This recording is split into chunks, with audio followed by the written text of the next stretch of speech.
الحمد لله رب العالمين والعاقبة للمتقين والصلاة والسلام على سيد الأنبياء والمرسلين نبينا وحبيبنا وإمامنا وقدوتنا وقرة أعيننا محمد وعلى آله وصحبه أجمعين ومن تبعهم بإحسان إلى يوم الدين. أما بعد فقد قال الله سبحانه وتعالى في كتابه المجيد وفرقانه الحميد: أعوذ بالله من الشيطان الرجيم. لقد كان لكم في رسول الله أسوة حسنة لمن كان يرجو الله واليوم الآخر وذكر الله كثيرا. اللهم صل على محمد وعلى آل محمد كما صليت على إبراهيم وعلى آل إبراهيم إنك حميد مجيد. اللهم بارك على محمد وعلى آل محمد كما باركت على إبراهيم وعلى آل إبراهيم إنك حميد مجيد. یہ الحمدللہ ہماری 7ویں کلاس ہے اور پیارے پیغمبر جناب محمد رسول اللہ صلی اللہ تعالی علیہ وآلہ وسلم کی سیرت کے تعلق سے کچھ تفصیل کے ساتھ ہم واقعات پڑھ رہے ہیں اللہ تعالیٰ کی توفیق سے، اور اب تک ہم پہنچے ہیں تعمیر کعبہ کے واقعے تک۔ یہ بتائیے کہ جب تعمیر کعبہ ہوئی اس وقت آپ کی عمر مبارک کتنی تھی؟ جی 35 سال آپ کی عمر مبارک تھی۔ تو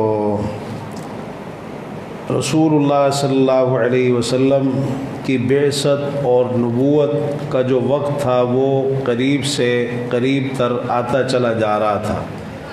ایک ایک واقعے میں اللہ تعالیٰ کی طرف سے بہت ساری حکمتیں تھیں، بہت ساری ایسی علامات آپ کے بارے میں ظاہر ہو رہی تھیں جن سے اشارے مل رہے تھے کہ آپ مستقبل میں اللہ کے نبی ہوں گے، اللہ کے رسول ہوں گے۔ جب آپ شام کی طرف سیدہ خدیجہ رضی اللہ عنہا کا مال لے کر گئے اس وقت آپ کی کتنی عمر تھی؟ 25 سال عمر۔ اچھا، اس راہب کا نام بتائیں جس نے آپ کے بارے میں وہاں یہ کہا تھا کہ آپ اللہ کے نبی ہوں گے۔ نستورہ پا کے ساتھ، پا طوطے والی، نستورہ، یا بعض روایتوں میں نستور بھی ذکر ہوا ہے۔ تو اس طرح یہ آہستہ آہستہ یہ چیزیں واضح ہوتی چلی جا رہی تھیں۔ آپ کی شخصیت بالکل غیر معمولی تھی، اللہ تعالیٰ کی طرف سے قدم قدم پر آپ کی حفاظت بھی کی جا رہی تھی، باوجود اس کے کہ سارا معاشرہ گناہوں میں ڈوبا ہوا تھا، برائیوں میں ڈوبا ہوا تھا۔ ہر لحاظ سے اللہ تعالیٰ نے آپ کی حفاظت فرمائی اور آپ کو ان سب چیزوں سے محفوظ رکھا، اور آپ کی بہترین اور اعلیٰ انداز میں ایسی تربیت فرمائی کہ جس سے آہستہ آہستہ نبوت اور رسالت جو ہے اس کی طرف آپ تیزی سے بڑھتے چلے جا رہے تھے، اور آپ کی تیاری کے مراحل تیزی کے ساتھ طے ہو رہے تھے۔ 6 صدی عیسوی کا جو دور ہے، یہ دور ہے اللہ کے رسول صلی اللہ علیہ وسلم کی بعثت کا۔ 6 صدی عیسوی میں آپ کی بعثت ہوئی۔ 6 صدی عیسوی جو ہے یہ بالاتفاق انسانی تاریخ کا سب سے تاریک ترین دور ہے، انتہائی تاریک، اور ایک ایسا دور ہے کہ جس میں انسانیت پوری طرح پستی کی طرف جا چکی تھی۔ مکمل طور پر لوگوں نے اپنے رب کو فراموش کر دیا تھا۔ زندگی میں کیوں آئے، مقصد زندگی کیا ہے، زندگی کس طرح گزارنی ہے، اور اسی طرح آخرت کا جو تصور ہے، یہ چیزیں بالکل محو ہو چکی تھیں، اور اپنے انجام سے بالکل غافل تھے کہ ہمارا انجام کیا ہوگا، اور اچھے برے کی تمیز، حلال حرام کی تمیز، جائز ناجائز کی تمیز یہ بالکل ختم ہو چکی تھی۔ اور اس وقت جو 2 بڑی سلطنتیں تھیں، ایک طرف رومی تھے اور دوسری طرف ایرانی تھے، یہ مشرق اور مغرب کے سیاہ و سفید کے مالک بنے بیٹھے تھے۔ اور دنیا کے اندر ہر قسم کی خرابی کے، بگاڑ کے، فساد کے عالم بردار تھے، اور ان کے جو لوگ تھے وہ سارے کے سارے عیش و عشرت میں، عیاشیوں کے اندر غرق تھے۔ ان کے ہاں ساری توجہ اسی طرف تھی کہ دنیا کے اندر زیادہ سے زیادہ آسائشیں، سہولتیں اور عیاشانہ زندگی، ساری تگ و دو اسی کے لیے تھی۔ جزیرہ نما عرب جو تھا یہ بھی پوری طرح تاریکی کے اندر ڈوبا ہوا تھا، اور ظلمت، تاریکی اور پستی کی وہ آخری منزل تھی جہاں اصلاح کی امید ختم ہو جاتی ہے کہ اب اتنے بگڑے ہوئے معاشرے کی اصلاح کیسے ہوگی۔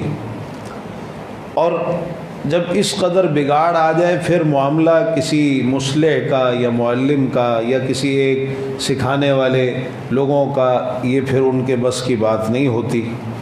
اللہ تعالیٰ کی طرف سے یہ فیصلہ ہو چکا تھا کہ اب ایک ایسے نبی اور رسول کی بعثت کا وقت آ پہنچا تھا کہ جن کے ذریعے سے اللہ تعالیٰ نے اس صورتحال کی کایا کو یکسر پلٹ دیا، اور یہ تاریکیاں، یہ اندھیرے ختم ہونے کا وقت آ چکا تھا۔ انسان کو انسان بنانے کا اور دوسروں کے دروں سے ہٹا کر اللہ کے در پہ جھکانے کا وقت آ پہنچا تھا کہ لوگوں کو بتایا جائے کہ مقصد زندگی کیا ہے، زندگی کس طرح گزارنی ہے، حقوق کی پامالی جو ہے ان کو ختم کیا جائے، جس کا جو حق ہے وہ اس کو دیا جائے۔ تو یہ اللہ تعالیٰ کا اتنا بڑا احسان ہے۔ ایسے حالات میں رسول اللہ صلی اللہ علیہ وسلم کو مبعوث فرمانا، اللہ تعالیٰ نے اسی لیے اس احسان کو، احسانات، انعامات اللہ تعالیٰ کے بہت سارے ہیں، لیکن جس طرح اللہ تعالیٰ نے آپ کی بعثت کے انعام اور احسان کو ذکر کیا ہے اور جتایا ہے، وہ انداز بالکل منفرد ہے۔ فرمایا لقد من اللہ علی المؤمنین اذ بعث فیہم رسولا من انفسہم یتلو علیہم آیاتہ ویزکیہم ویعلمہم الکتاب والحکمہ وإن کانوا من قبل لفی ضلال مبین۔ البتہ یقیناً اللہ نے مومنین پر بہت بڑا احسان کیا جب انہی میں سے ایک رسول کو بھیجا۔ آپ ان کے لوگوں کے سامنے اللہ کی آیات کی تلاوت کرتے، ان کا تزکیہ کرتے، انہیں کتاب و حکمت کی تعلیم دیتے، اگرچہ فرمایا کہ اس سے پہلے یہ کھلی گمراہی کے اندر مبتلا تھے۔ رسول اللہ صلی اللہ علیہ وسلم پر جو آپ کو نبوت اور رسالت عطا کی گئی، اس سے پہلے تمہید کے طور پر کچھ اللہ تعالیٰ کی طرف سے آپ کو کچھ اور چیزیں عطا کی گئی۔ مثلا رسول اللہ صلی اللہ علیہ وسلم کو بعثت ملنے سے پہلے اللہ تعالیٰ کی طرف سے یہ تمہید عطا کی گئی اسی نبوت اور رسالت کی کہ آپ جہاں سے گزرتے، جس درخت کے پاس سے گزرتے، جس پتھر کے پاس سے گزرتے، وہ آپ کو سلام کہا کرتا تھا۔ یہ اللہ تعالیٰ کی طرف سے آپ کو یہ چیز عطا کی گئی کہ جس درخت کے پاس سے آپ کا گزر ہوتا یا جس پتھر کے پاس سے آپ کا گزر ہوتا تو وہ آپ کو سلام کہا کرتا تھا۔ صحیح مسلم میں سیدنا جابر بن سمورہ رضی اللہ عنہ بیان فرماتے ہیں کہ پیارے پیغمبر جناب محمد الرسول اللہ صلی اللہ تعالی علیہ وآلہ وسلم نے ارشاد فرمایا انی لاعرف حجرا بمکہ کان یسلم علی قبل ان ابعث، میں مکہ مکرمہ میں ایک ایسے پتھر کو جانتا ہوں جو میری بعثت سے پہلے مجھے سلام کیا کرتا تھا۔ انی لاعرفہ الآن، فرمایا میں اب بھی اس کو پہچانتا ہوں، میں بھی اسے جانتا ہوں۔ یہ اللہ تعالیٰ کی طرف سے آپ کو تیار کیا جا رہا تھا اس بھاری بوجھ کے لیے جو آپ پر ڈالا جانے والا تھا۔ تو اللہ تعالیٰ کی طرف سے یہ انتظام ہوا کہ درخت اور حجر جو ہیں، یہ حجر اور شجر آپ کو سلام کیا کرتے تھے۔ جامع ترمذی میں سیدنا علی رضی اللہ تعالی عنہ کی ایک روایت ہے، بیان فرماتے ہیں کہ میں مکہ مکرمہ میں رسول اللہ صلی اللہ علیہ وسلم کے ساتھ تھا، تو فرماتے ہیں کہ میں نے دیکھا ہم مکہ مکرمہ، میں آپ کے ساتھ مکہ مکرمہ کے مضافات میں گیا، تو میں نے دیکھا کہ جو پہاڑ یا درخت رستے کے اندر آتا وہ آپ سے کہتا السلام علیک یا رسول اللہ، اے اللہ کے رسول صلی اللہ علیہ وسلم آپ پر سلامتی ہو، وہ آپ کو سلام کیا کرتا تھا۔ اسی طرح اللہ تعالیٰ کی طرف سے ایک جو آپ کی نبوت اور رسالت کے جو مراحل شروع ہوئے ان میں سے یہ بھی چیز تھی کہ آپ خلوت اختیار کیا کرتے تھے، تنہائی اختیار کیا کرتے تھے، اور بہت زیادہ تنہائی آپ کو محبوب ہو گئی تھی۔ لوگوں کے ساتھ زیادہ ملنا جلنا اور لوگوں کے درمیان زیادہ وقت گزارنا آپ اس کو پسند نہیں کرتے تھے، بلکہ خلوت اور تنہائی اختیار کیا کرتے تھے۔ اور اصل میں یہ اس لیے تھا کہ معاشرے کی حالت دیکھ کر آپ کو بہت زیادہ دکھ اور افسوس ہوتا تھا کہ لوگ بتوں کے آگے جھکتے ہیں، بتوں کی عبادت کرتے ہیں، بتوں کو سجدے کرتے ہیں، اپنے ہاتھ سے ان کو تیار کیا، اپنے معبود کو خود بنایا، خود ہی اس کی حفاظت کرتے ہیں، حتیٰ کہ اگر مٹی آ جائے، گرد آ جائے، کوئی اس کو نقصان پہنچا جائے، خود ہی اس کی حفاظت بھی کرنی پڑتی ہے ان کو۔ تو اب ایسی بے جان چیزوں کے آگے، ایسے بتوں کے آگے جھکتے ہیں، اور پھر معاشرے کے اندر جو ظلم و ستم ہوا کرتے تھے اور جس طرح ایک دوسرے کے حقوق غصب کیے جاتے تھے، آپ اس ساری صورتحال پر بہت زیادہ کڑتے تھے، تو خلوت نشینی آپ نے اختیار کی۔ تو رسول اللہ صلی اللہ علیہ وسلم اس صورتحال سے بہت زیادہ آزردہ تھے اور بہت زیادہ بیزار تھے۔ تو اب اللہ تعالیٰ کی طرف سے آپ کی جو طبیعت ہے یہ خلوت نشینی کی طرف مائل ہو گئی، اور ہوا یہ کہ آپ غار حرا کے اندر جانے لگے، آپ غار حرا کے اندر جانے لگے۔ یہ وہی غار ہے جہاں آپ پر اللہ تعالیٰ کی طرف سے وحی نازل ہوئی تھی، جبریل امین پہلی وحی یہیں لے کر آئے۔ غار حرا یہ مکہ مکرمہ کے شمال مشرق میں بیت اللہ سے تقریباً 5 کلومیٹر کے فاصلے پر جبل نور کی چوٹی پر واقع ہے۔ غار حرا مکہ مکرمہ کے شمال مشرق میں بیت اللہ سے تقریباً 5 کلومیٹر کے فاصلے پر جبل النور ایک پہاڑ ہے، اس کو حرا پہاڑ بھی کہا جاتا ہے، اسی غار کی نسبت سے اس کو حرا پہاڑ بھی کہتے ہیں۔ اس کو جبل النور، اصل اس کا جو نام ہے وہ جبل النور ہے، اس کی چوٹی پر یہ غار واقع ہے۔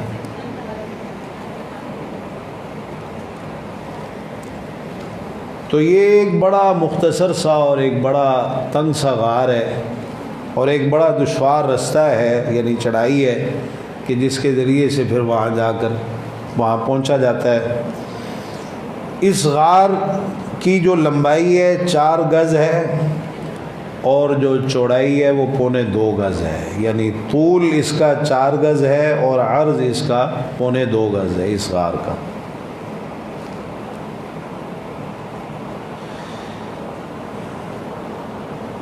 یہ جو خلوت نشینی آپ نے اختیار کی، اس سے پہلے بھی بعض لوگ ایسے تھے جو اس خلوت کو اختیار کرتے تھے، یعنی گوشہ نشینی اختیار کرتے تھے۔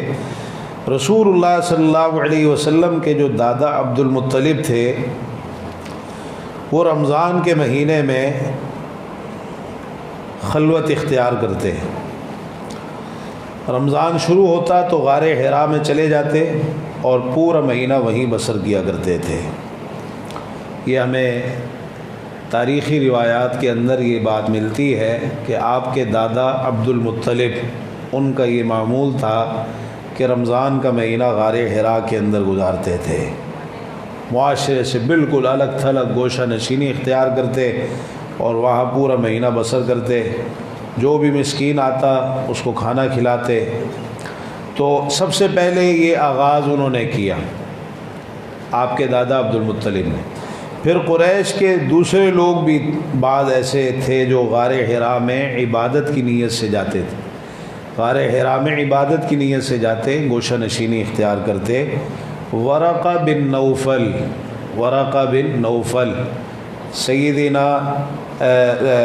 سیدہ خدیجہ رضی اللہ تعالی عنہ کے جو چچا زاد تھے وہ بھی اس عمل کی بطور خاص پابندی کیا کرتے تھے. تو رسول اللہ صلی اللہ علیہ وسلم بھی غار حرا جاتے ہیں اور وہاں آپ کئی راتیں بسر کرتے. زاد راہ بھی اپنے ساتھ لے جایا کرتے تھے, جیسا کہ صحیح بخاری کی روایت میں ہے. ثم حبب الیہ الخلاء وکان یخلو بغار حراء فیتحنث فیہ وہو التعبد اللیالی ذوات العدد. ام المومنین سیدہ عائشہ صدیقہ رضی اللہ تعالی عنہ فرماتی ہیں کہ آپ کو تنہائی محبوب ہو گئی.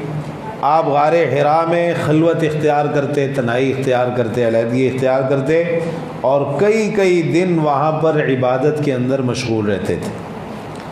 تو رسول اللہ صلی اللہ علیہ وسلم کا معمول یہ بن چکا تھا کہ آپ رمضان کا سارا مہینہ غار حرا کے اندر گزارا کرتے تھے. رمضان کا سارا مہینہ آپ غار حرا میں گزارتے اور اس دوران میں ایسا ہوتا کہ اگر کوئی مسکین آ جاتا آپ اس کو کھانا کھلاتے, اور پھر جب آپ غار سے واپس تشریف لاتے تو سب سے پہلے بیت اللہ میں آپ حاضر ہوتے. آپ بیت اللہ میں حاضری دیتے, بیت اللہ کا طواف کرتے, پھر اس کے بعد اپنے گھر چلے جاتے سیدہ خدیجہ رضی اللہ عنہ کے پاس. اب پھر یہ سلسلہ اسی طرح چلتا رہا یہاں تک کہ وہ رمضان کا مہینہ آ گیا جس میں اللہ تعالیٰ نے آپ کو نبوت سے سرفراز فرمایا. غار حرا کے اندر آپ کیا عبادت کرتے تھے اس کے بارے میں کوئی چیز بھی واضح نہیں ہے حدیث کے اندر. یعنی کیونکہ اس وقت جب ابھی آپ پر وحی کا نزول شروع نہیں ہوا تھا آپ کو کسی چیز کا پتہ نہیں تھا. اللہ تعالیٰ نے فرمایا ما کنت تدری مل کتاب ولا الایمان, آپ نہیں جانتے تھے کہ کتاب کیا ہے, قرآن کیا ہے, ایمان کیا ہے, آپ کو علم نہیں تھا. تو کوئی وہاں آپ کی جو عبادت کی کیفیت ہے وہ واضح نہیں ہے کسی بھی روایت کے اندر. اب اس میں علماء نے مختلف چیزیں بیان فرمائی ہیں. حافظ ابن کثیر رحمہ اللہ نے لکھا ہے کہ اس کے بارے میں اہل علم کا اختلاف ہے کہ آپ کی عبادت کا انداز کیا تھا غار حرا کے اندر. بعض کہتے ہیں کہ آپ سیدنا موسیٰ علیہ السلام کی شریعت کے مطابق اللہ تعالیٰ کی عبادت کرتے ہیں, موسیٰ علیہ السلام کی شریعت کے مطابق. بعض کہتے ہیں کہ عیسیٰ علیہ السلام کی شریعت کے مطابق عبادت کرتے تھے, بعض کہتے ہیں نوح علیہ السلام کی شریعت کے مطابق عبادت کرتے تھے. بعض نے کہا کہ یہ عبادت آپ کی دین ابراہیمی کے مطابق تھی, ابراہیم علیہ السلام کے دین کے مطابق تھی. اور علماء نے اسی بات کو ترجیح دی ہے, یعنی جو چیز حقیقت کے جو بات زیادہ قریب معلوم ہوتی ہے وہ یہی کہ آپ کی عبادت کا وہاں جو انداز تھا وہ دین ابراہیمی کے مطابق تھا. کیونکہ بیت اللہ کا جو طواف ہے اس سے بھی اسی بات کو تقویت ملتی ہے. یہ بیت اللہ خانہ کعبہ ابراہیم علیہ السلام نے تعمیر کیا نا, تو اس سے بھی اسی چیز کو تقویت ملتی ہے. حافظ ابن حجر رحمہ اللہ نے لکھا ہے فتح الباری کے اندر جہاں اس حدیث کی شرح کی ہے, وہ کہتے ہیں کہ یہ جو فیتحنثو کا لفظ آیا ہے نا, فیتحنث فیہ, تو راوی نے اس کی وضاحت کی وہو التعبد, کہ فیتحنثو سے مراد ہے عبادت کرنا.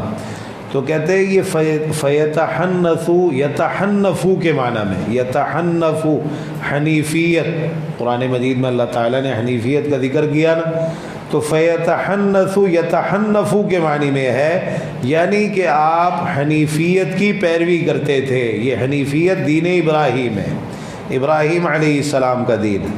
وہ کہتے ہیں کہ اہل عرب کا یہ طریقہ ہے کہ وہ اپنے کلام کے اندر اکثر فا کو ثا سے بدل دیتے ہیں، فا کو ثا سے بدل دیتے ہیں، تو یہ اصل میں تھا یتحنفو، حنیفیت اختیار کرتے، تو فا کو ثا سے بدلا، اور اہل عرب کے ہاں یہ چیز عام ہے تو اس کو فیتحنثو جو ہے وہ کہا گیا۔ تو ابن ہشام کی جو روایت ہے اس میں فیتحنفو کے الفاظ آئے ہیں، یتحنثو کے الفاظ صحیح بخاری کے اور دیگر کتب حدیث میں، تو ابن ہشام میں جو الفاظ بیان ہوئے وہ فیتحنفو کے الفاظ بیان ہوئے۔ ایک تو یہ بات ہے، دوسری بات بعض علماء نے یہ بھی کی ہے کہ تحنث اس سے مراد یہ ہے گناہوں کو چھوڑنا، ان سے دور رہنا، یہ مراد ہے، اور یہ بھی عبادت، گناہوں کو چھوڑنا بھی عبادت ہے، اللہ کی نافرمانیوں سے الگ تھلگ رہنا، شرک سے آپ بیزار تھے، لا تعلق تھے، ظلم نہیں کرتے، ظلم سے، جھوٹ سے، دھوکے سے، فراڈ سے، اس طرح کی غلط چیزوں سے آپ بالکل الگ تھلگ تھے، تو یہی عبادت ہے۔ رسول اللہ صلی اللہ علیہ وسلم نے فرمایا اتق المحارم تکن اعبد الناس، حرام کاموں سے بچ جاؤ، سب لوگوں سے زیادہ عبادت گزار بن جاؤ گے۔ تو آپ کی عبادت یہی تھی کہ آپ وہاں غار حرا میں گناہوں سے الگ تھلگ رہ کر خلوت نشینی اختیار کرتے، گناہوں سے الگ تھلگ، پورے معاشرے سے جو کہ سب گناہوں کی لپیٹ میں تھا اس سے علیحدگی اختیار کرتے۔ تو علامہ زرقانی رحمہ اللہ وہ بھی یہی کہتے ہیں کہ جمہور کا قول یہی ہے کہ علیحدگی اختیار کرنا، گوشہ نشین ہو کر تدبر اور تفکر کرنا، اسی کا نام عبادت۔ تو آپ تدبر کرتے تھے، تفکر کرتے، سوچتے تھے کہ یہ لوگوں کی جو حالت ہے اس کے بارے میں، اور پھر کائنات کے بارے میں، مقصد زندگی کے بارے میں، اللہ نے ہمیں کیوں پیدا کیا، یہ موت و حیات کا جو سلسلہ ہے، کوئی دنیا میں آ رہا ہے، کوئی دنیا سے جا رہا ہے، تو آپ تدبر اور تفکر کیا کرتے تھے۔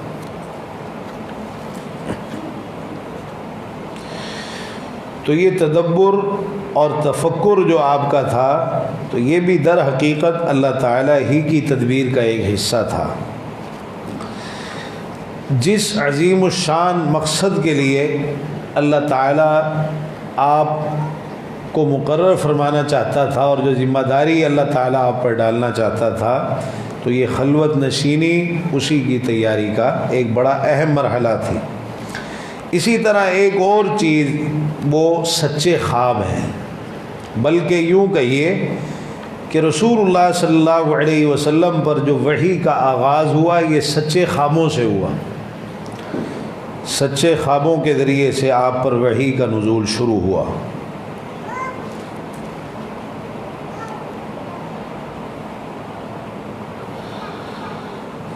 علقمہ بن قیس رحمہ اللہ جو کہ عبداللہ بن مسعود رضی اللہ تعالیٰ عنہ کے شاگرد ہیں، وہ فرماتے ہیں، کہتے ہیں کہ انبیاء علیہم السلام پر جو وحی نازل ہوتی ہے تو پہلے خواب میں وحی آتی ہے۔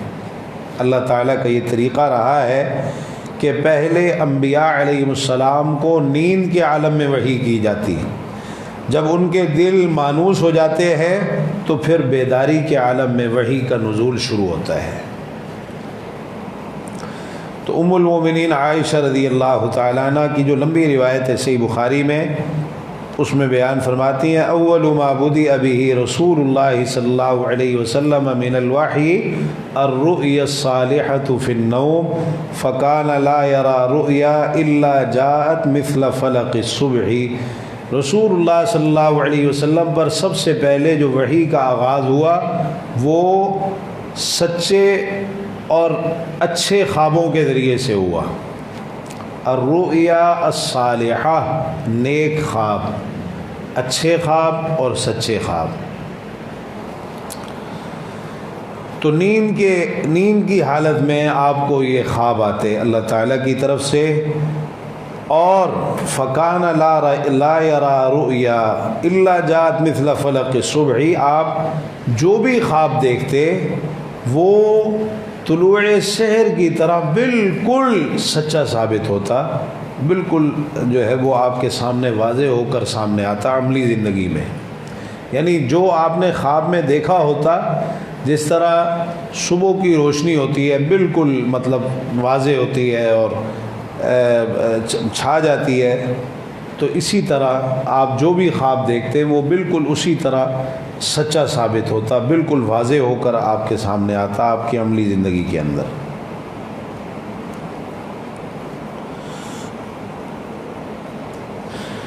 تو یہ جو خواب ہیں ان کا نبوت کے ساتھ بڑا گہرا تعلق ہے۔ ایک تو یہ ہو گیا کہ آپ کی وحی کا جو آغاز ہوا وہ خوابوں کے ذریعے سے ہوا، پہلے خوابوں کے ذریعے سے اللہ تعالیٰ کی طرف سے وحی آئی۔ تو رسول اللہ صلی اللہ علیہ وسلم نے انہی خوابوں کے تعلق سے یہ بات ارشاد فرمایا کہ ایھا الناس انہ لم یبق من مبشرات النبوۃ الا الرؤیا الصالحہ یراها المسلم او تری لہ۔ لوگوں، نبوت کی بشارات میں سے اب صرف سچے خواب باقی ہیں۔ آپ نے فرمایا کہ اب نبوت اور رسالت تو ختم ہو گئی، میرے بعد کوئی نبی نہیں آئے گا، لیکن سچے خوابوں کا سلسلہ باقی ہے۔ کوئی مسلمان خود یہ خواب دیکھے یا کوئی دوسرا اس کے لیے دیکھے، خود اس کو خواب آئے اپنے بارے میں یا اس کے بارے میں کسی دوسرے کو خواب آئے۔ آپ نے خوابوں کو نبوت کا 46واں حصہ قرار دیا ہے۔ فرمایا رؤیا المؤمن جزء من 46 جزءا من النبوہ، مومن کا خواب نبوت کے 46 حصوں میں سے ایک حصہ ہے۔ مومن کا خواب نبوت کے 46 حصوں میں سے ایک حصہ ہے۔ تو اس کی شرح کے اندر، اس کی وضاحت کے اندر علماء کہتے ہیں کہ وحی کے نزول کا جو دورانیہ ہے وہ 23 سال ہے۔ وحی کے نزول کا جو دورانیہ ہے، کسر کی عدد نکال کر وہ 23 سال کا عرصہ بنتا ہے۔ تو اس مدت میں جو پہلے 6 مہینے ہیں، ان میں جو وحی ہے وہ سچے خوابوں پر مشتمل ہے۔ یعنی اللہ کے رسول صلی اللہ علیہ وسلم کو جو بیداری کے عالم میں آپ پر وحی نازل ہوئی، اس سے پہلے 6 مہینے تک خوابوں کے ذریعے سے آپ پر وحی نازل ہوتی رہی، خوابوں میں وحی آتی رہی 6 مہینے تک۔ تو یہ کل مدت کا 46واں حصہ بنتا ہے۔ یہ 6 مہینے 23 سال کی جو کل مدت ہے وحی کے نزول کی، تو اس میں سے جو 6 مہینے شروع کے ہیں جس میں خواب میں آپ کو وحی آتی تھی، تو یہ کل مدت کا 46واں حصہ بنتا ہے۔ اسی لیے فرمایا ہے کہ مومن کا خواب نبوت کے 46 حصوں میں سے ایک حصہ ہے۔ اور آپ کو یہ بھی بتا دوں یہاں کہ خوابوں کا جو سچائی کا معاملہ ہے، اصل میں انسان کی اپنی سچائی اور دیانتداری کے ساتھ منسلک ہے۔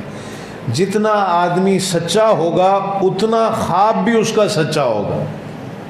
اور یہ بات خود رسول اللہ صلی اللہ علیہ وسلم نے صحیح بخاری کی حدیث میں بیان فرمائی کہ اصدقہم رؤیا اصدقہم حدیثا، سب سے سچا خواب اس کا ہوگا جو گفتگو میں سب سے سچا ہوگا۔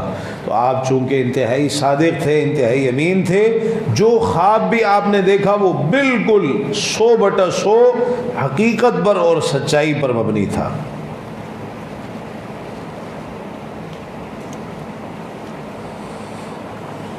چھ مہینے تک خوابوں کے ذریعے سے آپ پر وحی کا نزول ہوتا رہا۔ پھر بالآخر وہ گھڑی آ پہنچی جب اللہ تعالیٰ کی طرف سے جبریل امین کو وحی دے کر آپ کی طرف غار حرا میں بھیجا گیا۔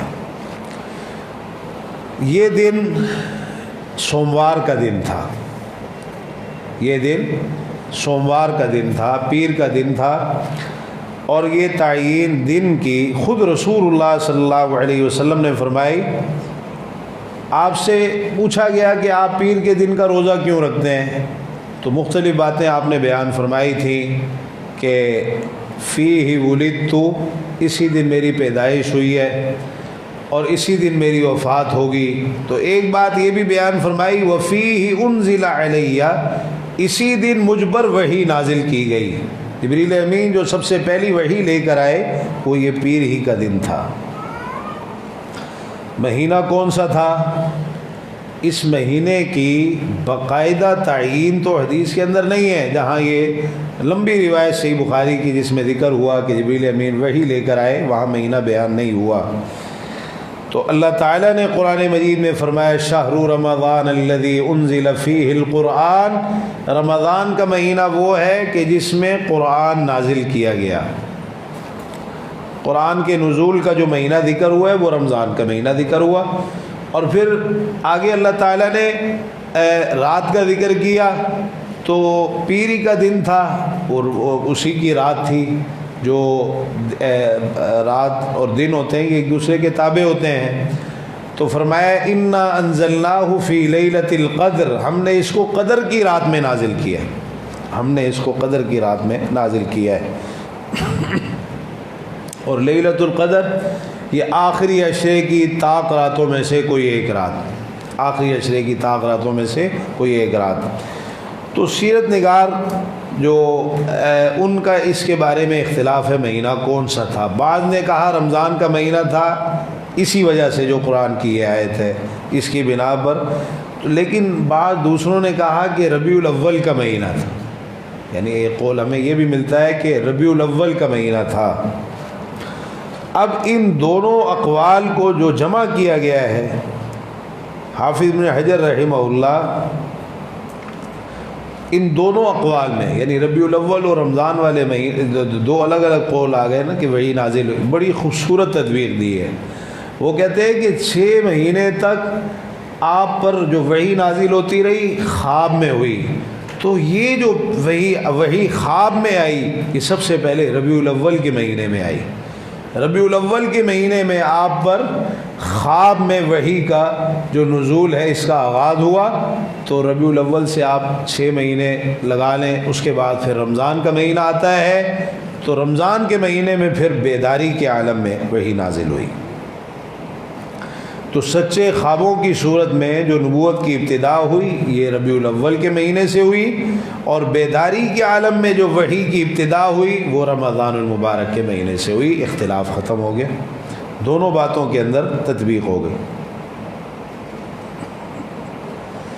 اب تاریخ کون سی تھی رمضان کی، اس کے بارے میں بھی مختلف اقوال، بعض نے کہا 7 رمضان تھا، بعض نے کہا 17 تھا، بعض نے کہا 18 تھا، اور بعض نے کہا 21 رمضان المبارک تھا۔ تو 21 رمضان المبارک والا جو قول ہے اس کو ترجیح حاصل ہے، اکثر سیرت نگاروں نے اسی کو اختیار کیا ہے، حتیٰ کہ بعض کا یہ بھی کہنا ہے کہ حدیث کے اندر جو پیر کے دن کا ذکر ہوا ہے تو اس سال 610 عیسوی میں 610 عیسوی میں رمضان المبارک کے اندر جو پیر کے دن آتے ہیں یا 7 تاریخ کو آتا ہے یا 14 تاریخ کو آتا ہے یا 21 کو آتا ہے یا 28 کو آتا ہے، ٹھیک ہے، تو 21 والا جو قول ہے اس کو ترجیح دی ہے۔ تو لیکن بعض ایک روایت میں اللہ کے رسول صلی اللہ علیہ وسلم نے ذکر کیا ل24 لیلۃ خلت من رمضان، آپ نے ذکر کیا، اور دیکھیے کہ اللہ تعالیٰ نے جتنی بھی کتابیں نازل فرمائی، تورات، انجیل، زبور، سب کا نزول رمضان کے مہینے میں ہوا ہے۔ تو قرآن حتیٰ کہ جو صحف ابراہیم علیہ السلام کو جو صحیفے دیے گئے وہ بھی رمضان کے مہینے میں دیے گئے۔ تو آپ نے قرآن کا ذکر کیا تو فرمایا کہ 24 دن گزرنے کے بعد، یعنی 25ویں رات، تو بہرحال رسول اللہ صلی اللہ علیہ وسلم کی جو عمر مبارک تھی اس وقت قمری مہینوں کے حساب سے 40 سال 6 مہینے اور 12 دن تھی جب آپ پر پہلی وحی کا نزول ہوا، بیداری والی وحی، جس میں جبریل امین غار حرا میں آئے، باقاعدہ نبوت اور رسالت جو آپ پر عطا کی گئی۔ قمری حساب سے 40 سال 6 مہینے اور 12 دن تھی، یہ اس حساب سے ہے جو علماء نے کہا کہ 21ویں رات تھی، اور شمسی حساب سے آپ کی عمر 39 سال 3 مہینے اور 20 دن تھی، 39 سال 3 مہینے اور 20 دن تھی۔ اور اس کی جو تفصیل بیان ہوئی وہ صحیح بخاری کی روایت میں ام المومنین سیدہ عائشہ صدیقہ رضی اللہ تعالی عنہ بیان فرماتی ہیں،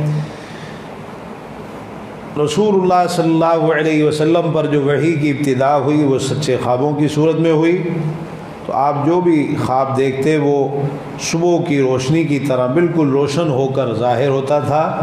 پھر آپ کو تنہائی محبوب کر دی گئی، آپ غار حرا میں تنہائی اختیار فرماتے، کئی راتیں گھر میں تشریف نہ لاتے، عبادت کے اندر مصروف رہتے، کھانے پینے کا سامان ساتھ لے جاتے۔ سیدہ خدیجہ رضی اللہ عنہ آپ کو زیادہ راہ ساتھ دے دیا کرتی تھیں، چند دن گزارنے کے بعد پھر واپس تشریف لاتے اور پھر مزید زیادہ راہ لے کر دوبارہ آپ غار حرا میں تشریف لے جاتے۔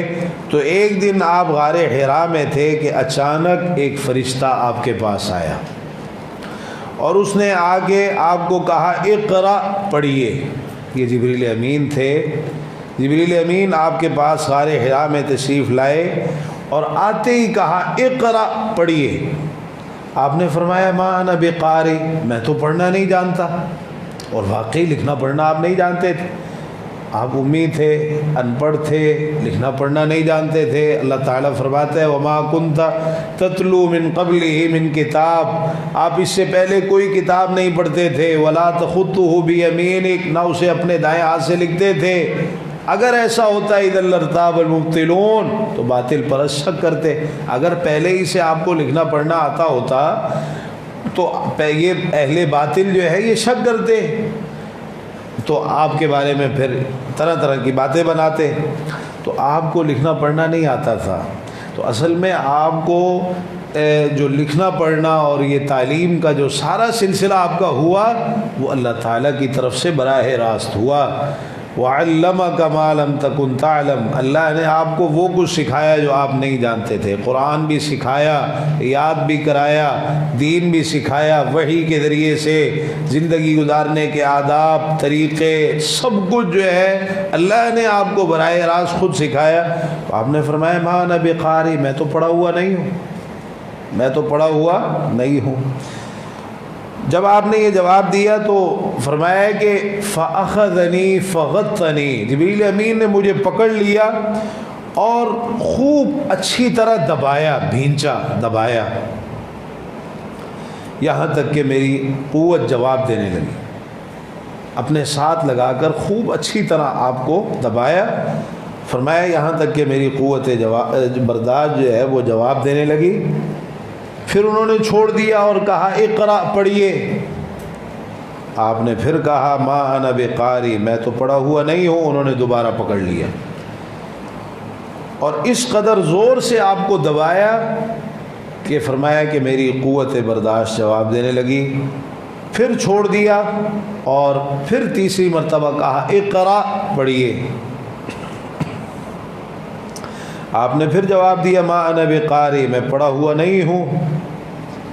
پھر اس کے بعد تیسری مرتبہ خوب انہوں نے دوبارہ آپ کو پکڑا اور خوب اچھی طرح جو ہے وہ آپ کو بھینچا، دبایا، اور یہ جو دبانا تھا یہ پہلی 2 دفعہ سے زیادہ تھا۔ اور پھر کہا اقرا بسم ربک الذی خلق خلق الانسان من علق اقرا وربک الاکرم الذی علم بالقلم علم الانسان ما لم یعلم۔ یہ 5 آیات سورہ علق کی، بعض روایتوں میں 3 کا ذکر ہوا ہے لیکن بعض روایتوں میں 5 کا ذکر، کل 5 آیات آپ پر اس وقت نازل ہوئی۔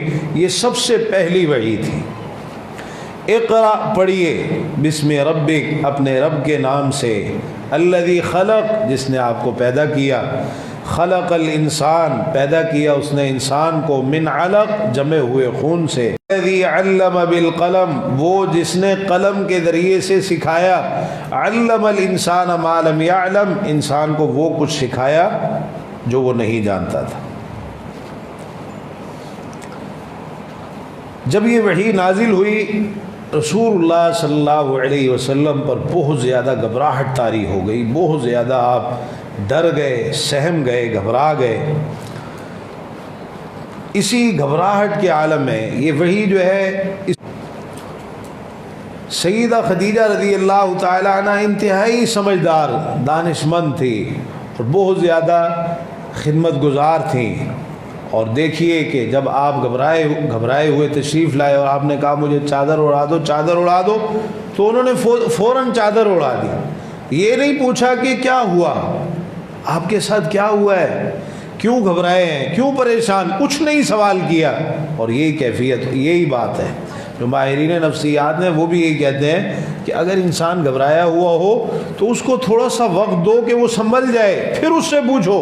یہ نہیں کہ وہ پریشان ہے، گھبرایا ہوا ہے، اور آپ فوراً اس سے جو ہے وہ سوالات کرنے شروع کر دو اور جو ہے اس سے پوچھو کہ تو ہوا کیا ہے، بتاؤ۔ نہیں، سیدہ خدیجہ رضی اللہ عنہا نے کچھ نہیں پوچھا آپ سے، آپ کو چادر اڑا دی، یہاں تک کہ وہ جو آپ کی خوف والی حالت تھی وہ دور ہو گئی۔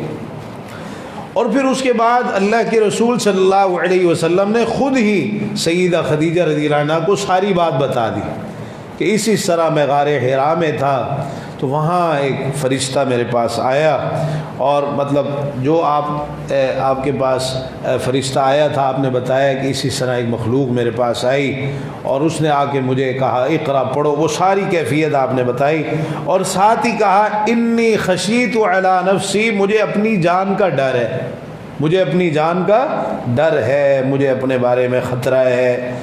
سیدہ خدیجہ رضی اللہ تعالی عنہا جو ہیں آپ کو جانتی تھیں، آپ کے کردار کو جانتی تھیں، اور ان کو پتہ تھا کہ آپ جیسے عظیم کردار کے حامل لوگوں کو اللہ تعالیٰ کبھی بھی ضائع نہیں کرے گا۔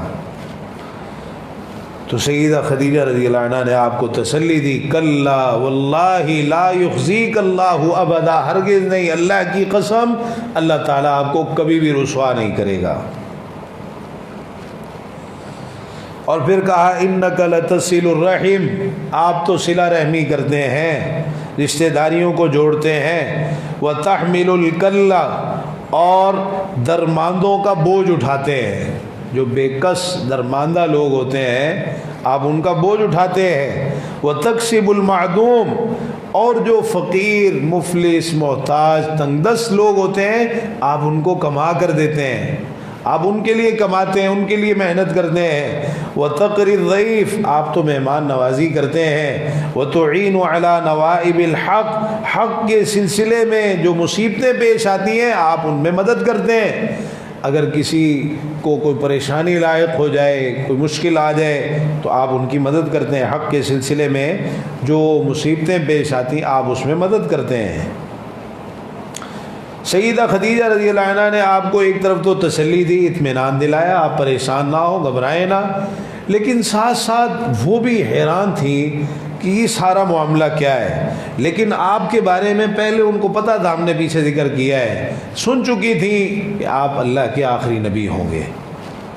تو سیدہ خدیجہ رضی اللہ عنہا نے اللہ کے رسول صلی اللہ علیہ وسلم کو ساتھ لیا، جب آپ کی گھبراہٹ چلی گئی تو آپ کو ساتھ لیا، اور ساتھ لے کر اپنے چچا زاد بھائی ورقہ بن نوفل کے پاس آئیں۔ یہ ورقہ بن نوفل جو ہے انہوں نے دور جاہلیت میں عیسائیت کو اختیار کر لیا تھا، کیونکہ اس وقت جو دین تھا وہ عیسیٰ علیہ السلام ہی کا تھا، رسول اللہ صلی اللہ علیہ وسلم سے پہلے جو آخری نبی تھے وہ عیسیٰ علیہ السلام تھے۔ تو یہ ورقہ بن نوفل جو تھے یہ عبرانی زبان لکھنا جانتے تھے، لکھنا پڑھنا جانتے تھے عبرانی زبان کو، اور عبرانی میں حسب توفیق جو ہے یہ انجیل لکھا کرتے تھے۔ انتہائی بوڑھے ہو چکے تھے، ان کی بینائی بھی چلی گئی تھی۔ سیدہ خدیجہ رضی اللہ عنہا نے ان سے کہا کہ یبن اخی اسمع من ابن اخیک، کہنے لگے کہ اے میرے بھائی، اے میرے بھائی، یبن عمی، اے میرے چچا زاد، اے میرے چچا زاد، اسمع من ابن اخیک، اپنے بھتیجے سے ذرا سنیے، اپنے بھتیجے سے ذرا سنیے کہ یہ کیا بیان کر رہے ہیں۔ تو ورقہ نے پھر اللہ کے رسول صلی اللہ علیہ وسلم سے پوچھا کہ آپ نے کیا دیکھا ہے، بتائیں آپ نے کیا دیکھا ہے۔ رسول اللہ صلی اللہ علیہ وسلم نے جو کچھ دیکھا تھا وہ ساری چیزیں بیان فرما دی کہ اس طرح میرے ساتھ ہوا ہے اور یہ میں نے دیکھا ہے، اور وہ جو وحی آئی تھی وہ بھی بتا دی۔ ورقہ بن نوفل نے جب آپ کی یہ ساری باتیں سنی تو کہنے لگے ھذا الناموس الذی انزل اللہ علی موسیٰ، یہ تو وہی ناموس ہے، ناموس سے مراد وحی لانے والا فرشتہ، یہ وہی وحی لانے والا فرشتہ ہے جو اللہ تعالیٰ نے موسیٰ علیہ السلام پر نازل فرمایا تھا۔ اس کے بعد ورقہ بن نوفل نے کہا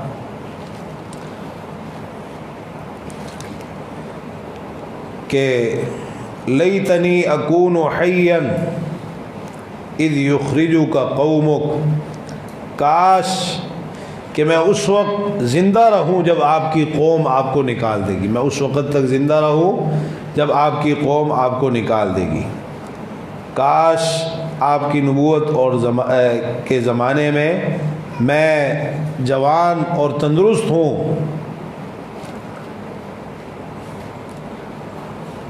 رسول اللہ صلی اللہ علیہ وسلم کے سامنے جب ورقہ نے یہ باتیں کی تو آپ نے پوچھا کہ او مخرجیہم، میری قوم کے لوگ مجھے نکال دیں گے، مکہ سے باہر کر دیں گے، مجھے نکال دیں گے؟ ورقہ بن نوفل نے کہا کہ ہاں، نعم، ہاں، جب بھی کوئی اس طرح کا پیغام لے کے آیا ہے جس طرح کا آپ لائے ہیں تو اس کے ساتھ دشمنی کی گئی، عودیہ، اس کے ساتھ دشمنی کی گئی، اور کہا کہ اگر مجھے آپ کا زمانہ مل گیا نبوت اور رسالت والا تو میں ضرور آپ کی مدد کروں گا، میں ضرور آپ کی مدد کروں گا۔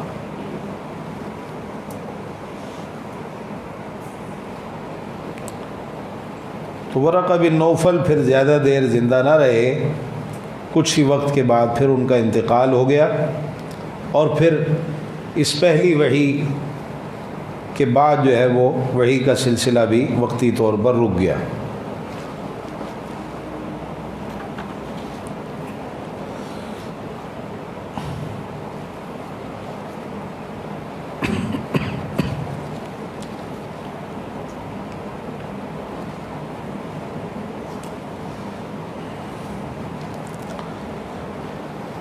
ورقہ بن نوفل کے بارے میں رسول اللہ صلی اللہ علیہ وسلم نے یہ بات ارشاد فرمائی، میں نے ان کو خواب میں دیکھا ہے، میں نے ان کو خواب میں دیکھا کہ انہوں نے سفید کپڑے پہن رکھے تھے،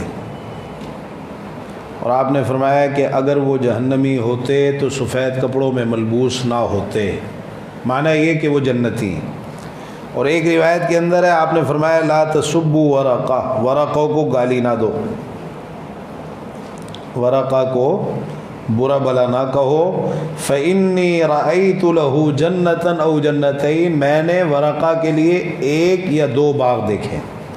یہ ورقہ بن نوفل کی اسی بات کی وجہ سے کہ انہوں نے اگرچہ آپ کا یہ دور نہیں پایا لیکن آپ کی تصدیق کر دی، جو کہا نا کاش میں اس وقت زندہ ہوں، جوان ہوں تو میں آپ کی بھرپور مدد کروں، تو یہ گویا آپ کی تصدیق کی انہوں نے۔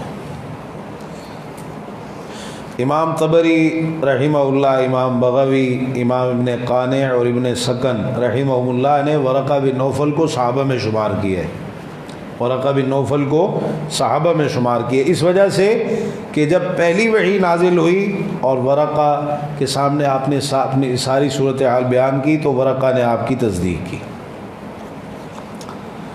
تو ورقہ بن نوفل نے آپ کو بتا دیا کہ اس طرح آپ سے دشمنی کی جائے گی، آپ کی قوم آپ کو نکال دے گی۔ تو یہ جو قوم کا نکالنا جو ہے یہ آپ کے لیے جو ہے وہ بڑی تعجب کی بات اور بڑی تکلیف دہ بات تھی۔ تو امام شعری رحمہ اللہ نے دوسری روایت بھی ذکر کی ہے جس میں یہ ہے کہ ورقہ بن نوفل نے کہا لَتُكَذَّبَنَّ، آپ کو جھٹلایا جائے گا، آپ کو جھٹلایا جائے گا۔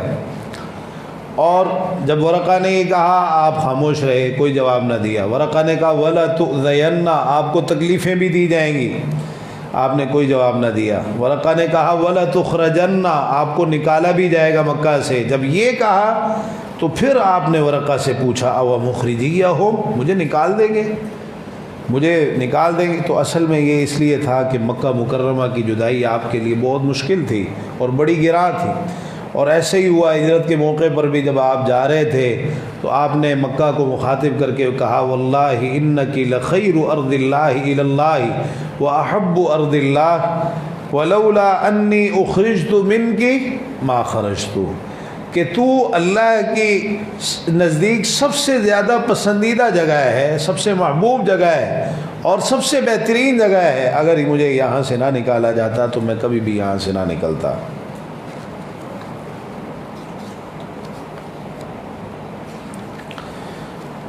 تو اس طرح یہ پہلی وحی نازل ہوئی۔ اس کے بعد پھر وحی کا سلسلہ رک گیا۔ جب وحی کا سلسلہ رکا تو اللہ کے رسول صلی اللہ علیہ وسلم انتہائی پریشان ہوئے۔ اب یہ بعض روایتوں میں آیا ہے لیکن وہ بات درست نہیں ہے۔ صحیح بخاری میں بھی جو ہے وہ امام زہری رحمہ اللہ کی جو بلاغات ہیں انہوں نے اس کا ذکر کیا کہ آپ جو ہے وہ ایسی کیفیت ہو گئی کہ آپ قریب ہو گئے کہ پہاڑ سے اپنے آپ کو گرا دیں۔ تو اس قسم کی باتیں جو ہیں یہ کسی بھی صحیح حدیث سے ثابت نہیں ہیں۔ تو لیکن اتنا ضرور ہے کہ جب یہ پہلی وحی نازل ہوئی تو اس کے بعد جو وحی کا سلسلہ رکا آپ انتہائی پریشان ہوئے۔ اچھا، یہ وحی کا سلسلہ جو رکا یہ کتنے عرصے کے لیے رکا، اس کی کوئی وضاحت کسی حدیث کے اندر تو نہیں ہوئی، لیکن اس کے بارے میں مختلف اقوال ہیں۔ بعض نے کہا کہ یہ جو وحی رکی، پہلی وحی نازل ہونے کے بعد جو وحی رکنے کا وقفہ ہے یہ 3 سال کی مدت ہے۔ بعض نے 2.5 سال بیان کی ہے، بعض نے اس مدت کو کم ذکر کیا۔ عبداللہ بن عباس رضی اللہ عنہما سے جو ایک روایت ملتی ہے انہوں نے 40 دن کا ذکر کیا ہے کہ 40 دن کے لیے وحی رک گئی، موقوف ہو گئی۔ تو بعد نے اس سے بھی کم دن بیان کیے کہ بس صرف چند دن کے لیے ہی وحی رکی تھی۔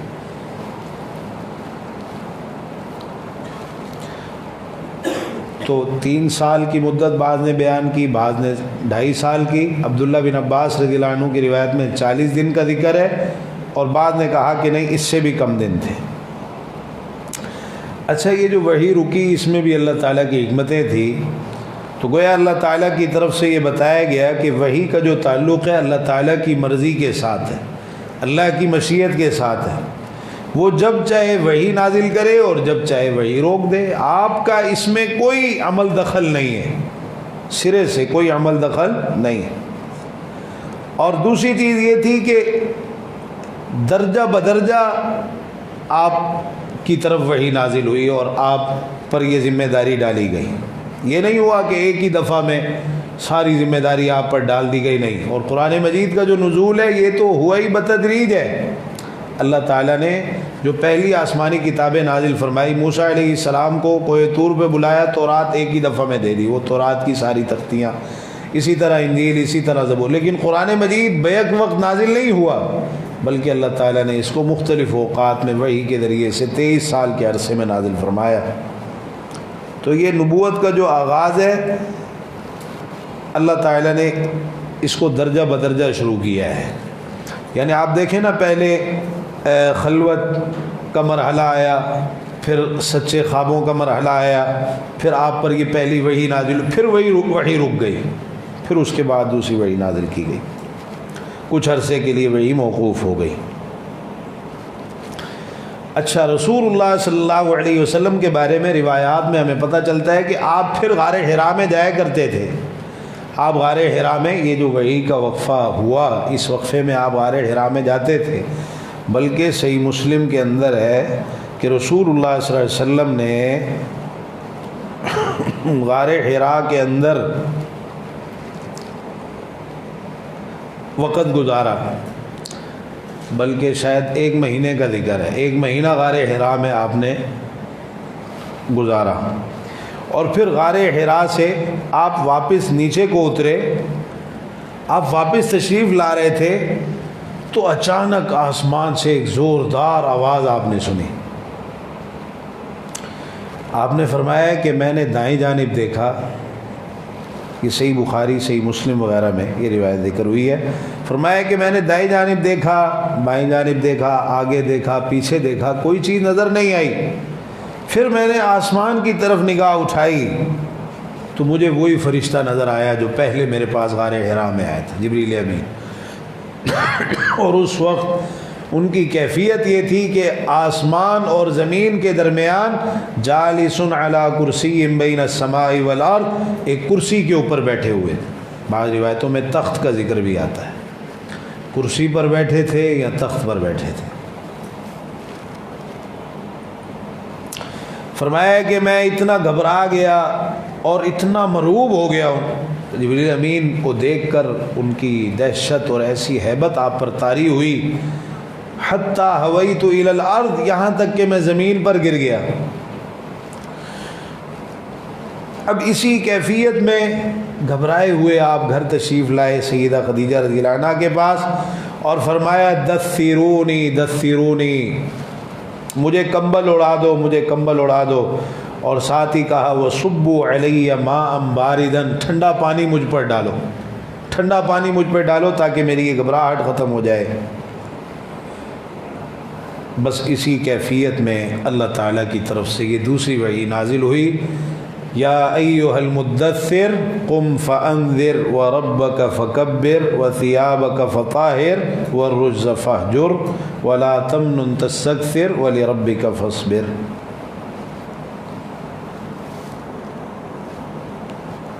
یہ 7 آیات ہیں سورہ مدثر کی جو اس موقع پر نازل ہوئی۔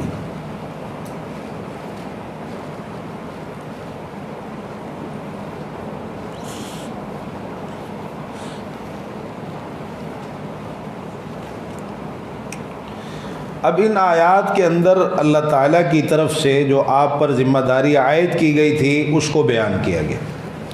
یا ایھا المدثر، اے چادر میں لپٹنے والے، قم فانذر، اٹھیے اور ڈرائیے، یعنی اب آرام کو چھوڑ دیجیے، اب آپ اٹھ کھڑے ہو جائیے، اب آپ اٹھ کھڑے ہو جائیے۔ اللہ تعالیٰ کی طرف سے ایک بھاری ذمہ داری آپ کے اوپر ڈال دی گئی ہے، اب آپ کے آرام کا وقت چلا گیا۔ تو یہی وہ اٹھنا تھا اللہ کے رسول صلی اللہ علیہ وسلم کا اس وحی کے بعد، کہ پھر ساری زندگی آپ نے اسی محنت اور اسی تگ و دو میں گزار دی۔ فانذر، ڈرائیے لوگوں کو، وَرَبَّكَ فَكَبِّرْ، اور اپنے پروردگار کی بڑائی بیان کیجیے، اللہ کی کبریائی اور بیان کیجیے۔ معنی یہ کہ سب سے بڑی ذات اللہ تعالیٰ ہے، اس کی بات بھی سب سے بڑی ہے، اس کا حکم بھی سب سے بڑھ کر ہے، آپ بھی اسی کو بڑا سمجھیے۔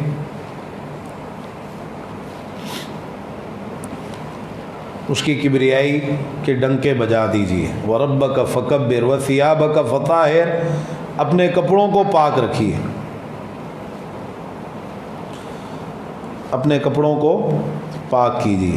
رسول اللہ صلی اللہ علیہ وسلم صفائی کا بہت زیادہ اہتمام کرتے تھے، تو اللہ تعالیٰ کی طرف سے مزید کہا گیا کہ آپ نے اب ہر لحاظ سے پاکیزگی کا اہتمام کرنا ہے، اپنے لباس کی پاکیزگی، اپنے جسم کی پاکیزگی، یعنی ظاہری حالت جو ہے، ظاہری پاکیزگی جو ہے، طہارت، یہ انسان کے باطن کی عکاس ہوتی ہے، اور انسان کے باطن کا اس سے پتہ چلتا ہے۔ تو آپ نے ظاہری طور پر بھی طہارت اختیار کرنی ہے اپنے لباس میں، اپنے جسم میں، اپنے کپڑوں میں، اور اس ظاہری طہارت میں یہ اللہ کی نافرمانیاں، گناہ اور جتنے اس قسم کے کام ہیں سب کو آپ چھوڑ دیجیے۔ والرجز فاہجر، ناپاکی سے دور رہیے، ناپاکی کو چھوڑ دیجیے۔ بعض روایات میں ہے کہ اس سے مراد بت ہیں، یعنی بتوں کو چھوڑ دیجیے، الرجس سے مراد بت ہیں، تو یہ بت بھی ایک ناپاکی ہے، ایک گندگی ہے۔ اللہ تعالیٰ نے فرمایا فاجتنبوا الرجس من الاوثان، بتوں کی گندگی سے بچو، بتوں کی گندگی سے بچو۔ یہ شرک، انما المشرکون نجس، مشرک پلید ہوتے ہیں، شرک انسان کو پلید کر دیتا ہے۔ ولا تمنن تستکثر، زیادہ حاصل کرنے کے لیے احسان نہ کیجیے، یعنی لوگوں کے ساتھ آپ نے احسان کرنا ہے، اللہ کے لیے کرنا ہے، اس لیے نہیں کرنا کہ آپ لوگوں سے زیادہ حاصل کریں، زیادہ مال مل جائے، ہاں جی۔ وَلِرَبِّكَ فَاصْبِرْ، اور اپنے پروردگار کے لیے آپ نے صبر کرنا ہے۔ اس میں اشارہ کیا گیا کہ اب تکلیفیں آئیں گی، پریشانیاں آئیں گی، لوگ آپ کو ستائیں گے، لیکن آپ، تو پھر اس کے بعد دوبارہ وحی کا سلسلہ شروع ہو گیا، اور اللہ تعالیٰ کی طرف سے پے در پے مختلف وحی آپ پر نازل ہوتی رہی۔ سورہ مزمل کا بھی نزول ہوا، اور دیگر جو وحی آپ پر نازل، یہ جو وحی کا سلسلہ تھا اس کی مختلف کیفیتیں تھیں۔ اللہ تعالیٰ نے قرآن مجید میں فرمایا وَمَا كَانَ لِبَشَرٍ أَن يُكَلِّمَهُ اللَّهُ إِلَّا وَحْيًا، کسی بشر کے لائق نہیں ہے کہ اللہ تعالیٰ اس سے کلام کرے مگر وحی کے ذریعے سے، او من وراء حجاب، یا پردے کے پیچھے سے، او یرسل رسولا، یا رسول بھیج کر، یعنی فرشتے کو بھیج کر، فیوحی بإذنہ ما یشاء، اللہ تعالیٰ اپنے حکم سے پھر جو چاہے وحی کرے، یعنی اللہ تعالیٰ اس فرشتے کو بھیجتا ہے اور وہ فرشتہ پھر اللہ کے حکم سے جو اللہ چاہتا ہے وحی کرتا ہے۔ حافظ ابن قیم رحمہ اللہ نے لکھا ہے کہ وحی کی جو مختلف کیفیتیں ہیں ان میں سے ایک سچے خواب ہے۔ لکھیے وحی کی مختلف کیفیتیں۔ نمبر ایک، سچے خواب۔ سچے خواب، انبیاء علیہم السلام کے خواب وحی ہوتے ہیں، تو اس سے جو بیداری کے عالم میں وحی آئی اس سے 6 مہینے پہلے خواب کے ذریعے وحی کی گئی، لیکن اس کے بعد بھی مختلف اوقات میں خواب کے ذریعے سے آپ پر وحی کی گئی۔ مثلا آپ نے جو حدیبیہ کے موقع پر آپ نکلے تھے وہ خواب ہی تھا آپ کا، لقد صدق اللہ رسولہ الرؤیا بالحق، یعنی بعد میں بھی مختلف اوقات میں خواب کے ذریعے سے آپ پر وحی نازل ہو۔ تو انبیاء علیہم السلام کے خواب وحی ہوتے ہیں، رؤیا الانبیاء وحیون، سچے خواب۔ دوسرے نمبر پر کہ اللہ تعالیٰ کی طرف سے کوئی بات دل میں ڈال دی جاتی، یعنی اللہ تعالیٰ کی طرف سے دل میں بات ڈالی جاتی، الہام کیا جاتا۔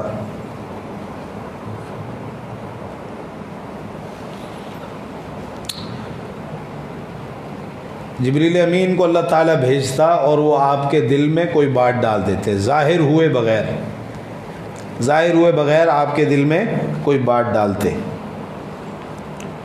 جب کوئی ایسی بات دل میں ڈالی جاتی تو آپ سمجھ جاتے کہ یہ اللہ تعالیٰ کی طرف سے ڈالی جا رہی ہے آپ کے دل میں۔ یہ بھی باقاعدہ طور پر وحی کی ایک کیفیت تھی۔ جیسے رسول اللہ صلی اللہ علیہ وسلم نے ایک موقع پہ فرمایا کہ ان روح القدس نفث فی روعی ان نفسا لن تموت حتی تستکمل رزقہا، جبریل امین نے میرے دل میں یہ بات ڈالی ہے کہ کوئی آدمی اس وقت تک فوت نہیں ہوگا جب تک اپنا رزق مکمل نہ کر لے۔ ایک تو یہ وحی کی کیفیت۔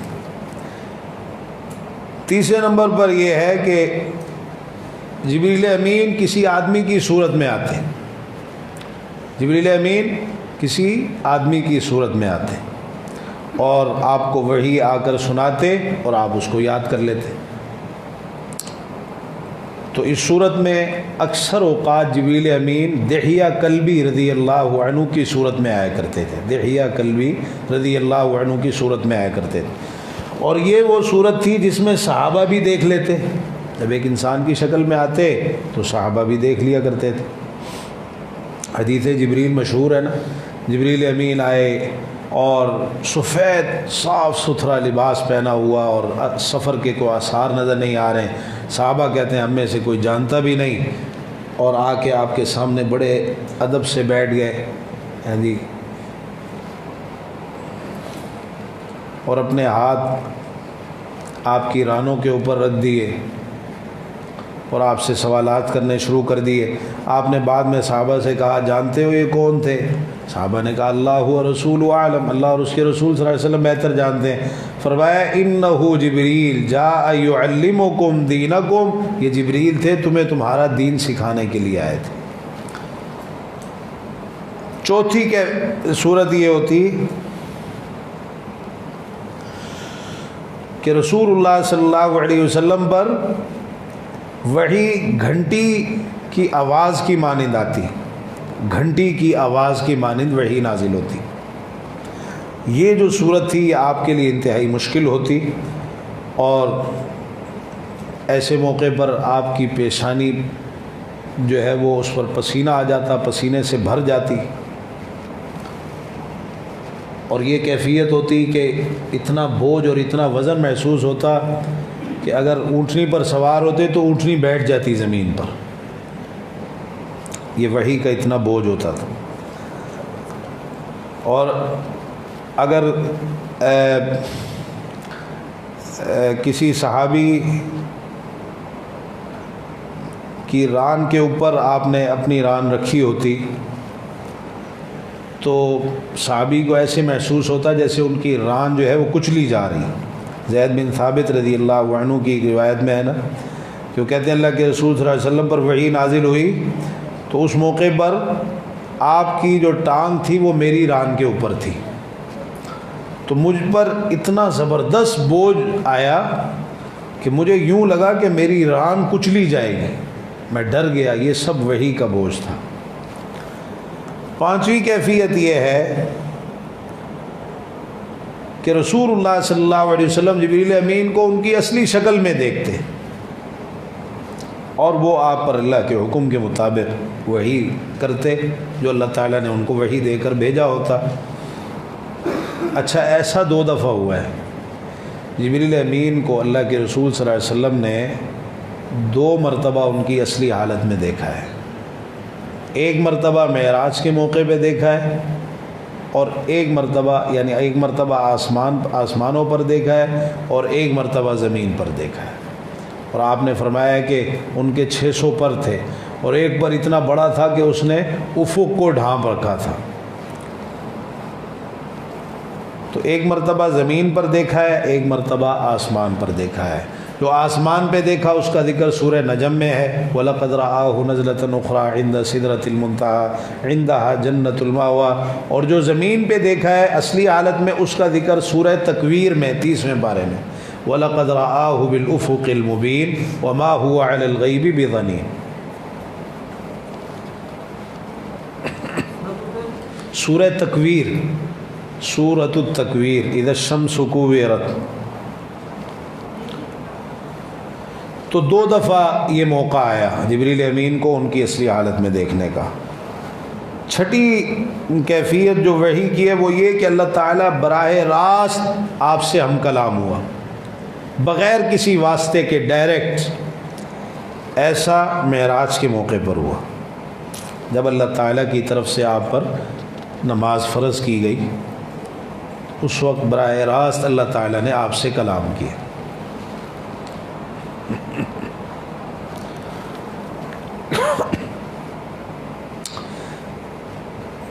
اچھا یہاں ہم ذکر کریں گے کہ جب رسول اللہ صلی اللہ علیہ وسلم پر وحی نازل ہوئی،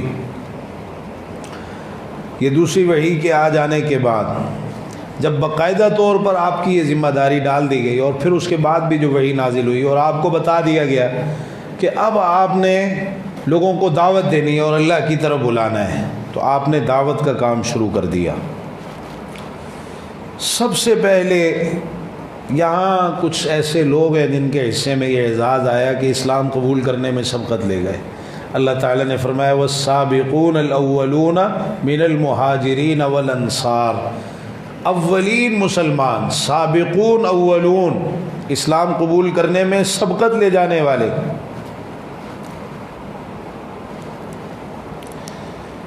رسول اللہ صلی اللہ علیہ وسلم جب گھر میں تشریف لائے تو سیدہ خدیجہ رضی اللہ عنہ کو آپ نے بتایا، اور پھر ان کو بعد میں آپ نے دعوت بھی دی، تو انہوں نے فوراً اسلام قبول کر لیا، آپ کی تصدیق کی، بغیر کسی جھجک کے اور بغیر کسی سوچ بچار کے، شش و پنج کے، فوراً آپ کی دعوت پر اسلام قبول کرنے والی سب سے پہلی خاتون ام المومنین سیدہ خدیجہ رضی اللہ تعالی عنہ ہے۔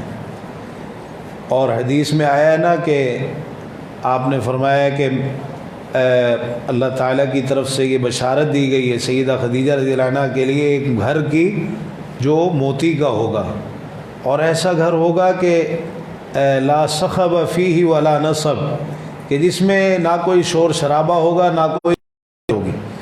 تو یہاں امام سہیلی رحمہ اللہ کے حوالے سے حافظ ابن حجر رحمہ اللہ نے نقل کی، فرماتے ہیں کہ یہ جو کہا نا لا صخب فیہ ولا نصب، کہ اس میں کوئی شور شرابہ نہیں ہوگا، کوئی تھکاوٹ نہیں ہوگی، تو اصل میں یہ اس وجہ سے ہے کہ اللہ کے رسول صلی اللہ علیہ وسلم نے جب سیدہ خدیجہ رضی اللہ عنہ کو دعوت دی تو انہوں نے خوشی خوشی آپ کی دعوت کو قبول کیا۔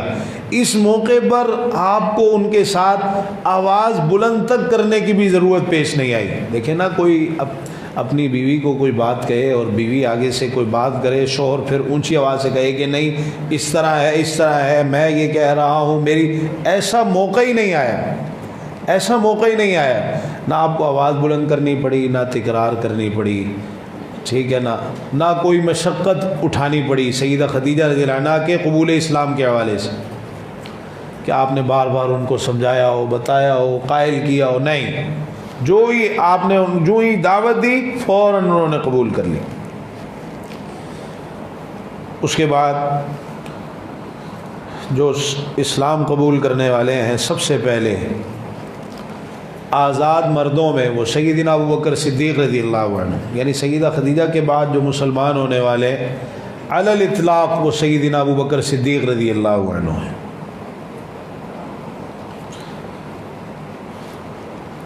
اس کے بعد پھر سیدنا علی رضی اللہ عنہ ہے، جن کی عمر اس وقت 10 سال تھی، آپ ہی کے گھر میں پرورش پا رہے تھے، تو بچوں میں سب سے پہلے سیدنا علی رضی اللہ عنہ ہیں مسلمان ہونے والے، اور ویسے تیسرے نمبر پر۔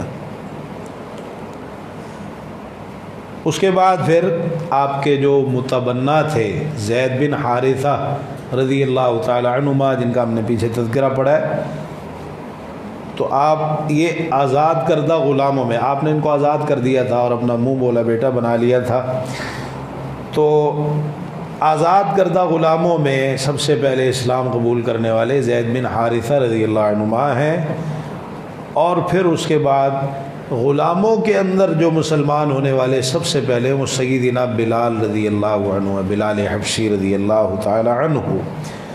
تو گویا یہ ہوا کہ خواتین میں سب سے پہلے اسلام قبول کرنے والی سیدہ خدیجہ رضی اللہ عنہ ہیں، آزاد مردوں میں سب سے پہلے مسلمان ہونے والے سیدنا ابوبکر صدیق رضی اللہ عنہ ہیں، بچوں میں سب سے پہلے مسلمان ہونے والے سیدنا علی رضی اللہ عنہ ہیں، آزاد کردہ غلاموں میں سب سے پہلے مسلمان ہونے والے زید بن حارثہ رضی اللہ عنہ ہیں، اور غلاموں میں سب سے پہلے اسلام قبول کرنے والے بلال رضی اللہ تعالی عنہ ہیں۔ تو یہ یہاں کچھ اور بھی ہیں اولین مسلمان، تھوڑا سا ہم ان کا ذکر کرتے ہیں۔ یہ بڑے خوش نصیب افراد ہیں، اور یہ جو سارا مرحلہ ہے نا آپ کی دعوت اور تبلیغ کا، جس میں یہ لوگ مسلمان ہوئے اولین مسلمان، یہ 3 سال کا عرصہ ہے، 3 سال کا خفیہ دعوت کا عرصہ ہے۔ یہ 3 سال آپ نے دعوت کا آغاز کیا، اور اللہ تعالیٰ کی طرف سے آپ کے دل میں یہ بات ڈال دی گئی کہ خفیہ دعوت دینی ہے۔ خفیہ طور پر آپ انفرادی طور پر لوگوں سے ملتے، ان کو بتاتے، ان کو دعوت دیتے، اللہ کی طرف بلاتے، شرک سے روکتے، توحید کی تلقین فرماتے۔ تو سیدہ خدیجہ رضی اللہ تعالی عنہا جو ہیں ان کو یہ اعزاز حاصل ہے کہ سب سے پہلے اسلام انہوں نے قبول کیا، سب سے پہلے قرآن سننے کی سعادت ان کو حاصل ہوئی، سب سے پہلے قرآن سننے کی سعادت سیدہ خدیجہ رضی اللہ عنہا کو حاصل ہوئی، اور سب سے پہلے نماز انہوں نے سیکھی سب سے پہلے، اور رسول اللہ صلی اللہ علیہ وسلم کی اقتداء میں ادا بھی کی۔ یہ اعزازات ان کو حاصل ہوئے۔ اسی طرح رسول اللہ صلی اللہ علیہ وسلم کی جو بیٹیاں ہیں، آپ کی صاحبزادیاں ہیں، سیدہ خدیجہ رضی اللہ عنہ سے کون نام بتائے گا؟ کتنی بیٹیاں تھیں آپ کی؟ نام بتائیں۔ زینب، رقیہ، جی فاطمہ اور ام کلثوم رضی اللہ تعالی عنہ۔ تو جب آپ گھر میں تشریف لائے، آپ نے اپنی ان بیٹیوں کو بھی دعوت دی، انہوں نے بھی بلا جھجک چاروں کی چاروں بیٹیوں نے اسلام قبول کر لیا۔ ابن اسحاق رحمہ اللہ نے باقاعدہ صراحت کی ہے کہ آپ کی چاروں بیٹیاں بھی جو ہیں وہ مسلمان ہو گئی، انہوں نے آپ کی دعوت کو قبول کر لیا، اسلام قبول کر لی۔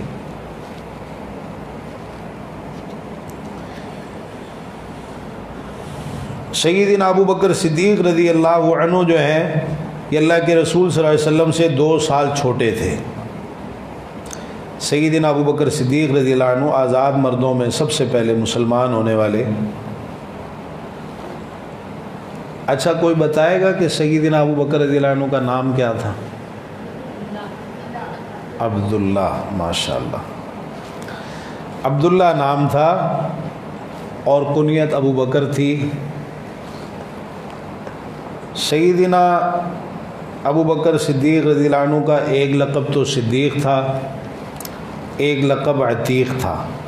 عتیق اس لیے کہ آپ نے فرمایا تھا ان کو انت عتیق اللہ من النار، کہ تم اللہ کی طرف سے آگ سے آزاد کیے ہوئے ہو، جہنم سے آزاد کیے ہوئے ہو۔ اور یہ بھی کہ صدیق اس لیے کہ معراج کے سے وہ جو مشہور واقعہ ہے کہ انہوں نے آپ کی تصدیق کی، جب مشرکین نے آ کر سیدنا ابو بکر رضی اللہ عنہ کو بتایا تو اس وقت سے ان کا لقب صدیق پڑ گیا۔ اچھا یہ بات بیان ہوئی ہے کہ سیدنا ابو بکر رضی اللہ عنہ کا جو پہلے نام تھا وہ عبد الکعبہ تھا، عبد الکعبہ۔ رسول اللہ صلی اللہ علیہ وسلم نے پھر اس موقع پر جب وہ مسلمان ہوئے ان کا نام بدل کر عبداللہ رکھ دیا۔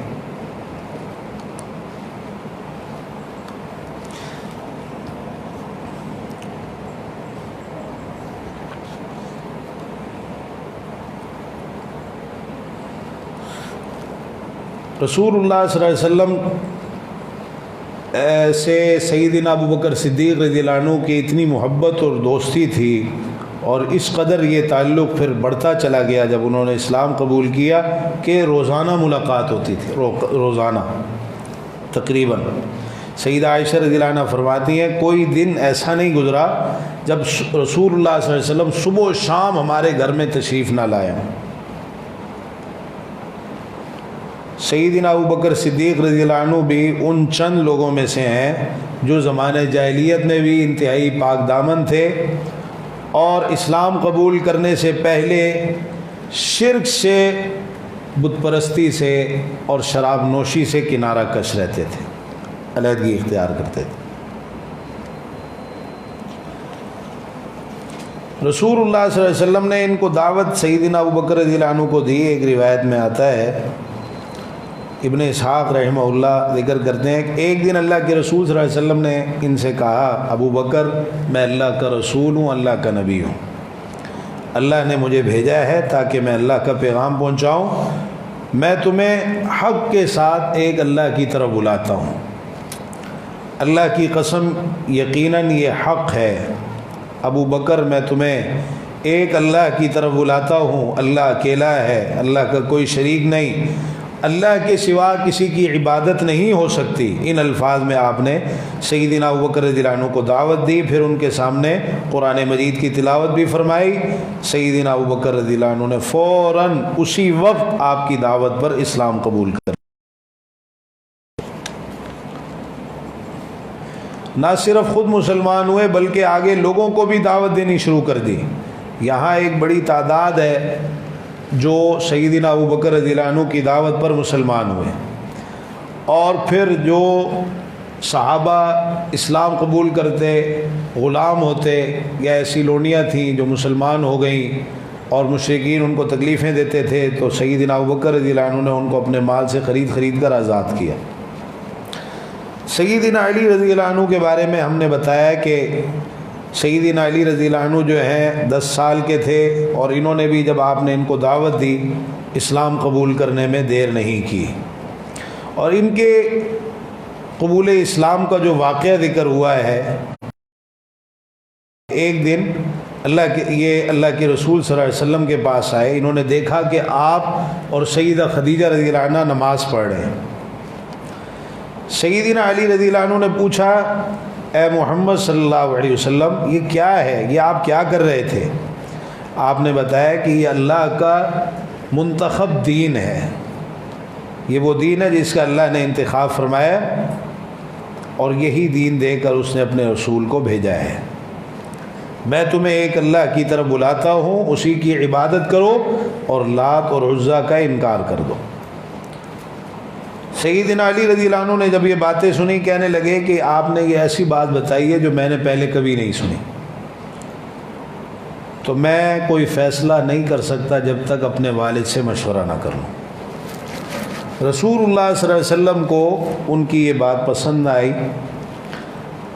آپ چاہتے تھے کہ اپنی اس دعوت کو خفیہ رکھیں۔ آپ نے فرمایا، علی تم غور و فکر کرو، اگر تم ابھی اسلام قبول نہیں کر رہے تو اس کا کسی سے مشورہ نہ کرو، اس معاملے کو پوشیدہ ہی رکھو۔ رات گزری، اگلے دن اللہ تعالیٰ نے سیدنا علی رضی اللہ عنہ کے دل میں اسلام کی حقانیت جو تھی اس کو روشن کر دیا، ان کا شرح صدر کر دیا۔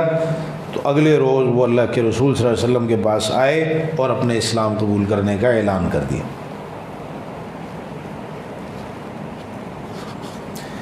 سیدنا علی رضی اللہ عنہ کی جو والدہ تھی، والد تو تھے نا ابو طالب، والدہ تھیں فاطمہ بنت اسد بن ہاشم بن عبد مناف، یہ بھی مسلمان ہو گئی تھی۔ سیدنا علی رضی اللہ عنہ کی والدہ فاطمہ بنت اسد بن ہاشم بن عبد مناف یہ مسلمان ہو گئی تھیں، اور ان کی وفات بھی اللہ کے رسول صلی اللہ علیہ وسلم کی زندگی ہی میں ہوئی تھی۔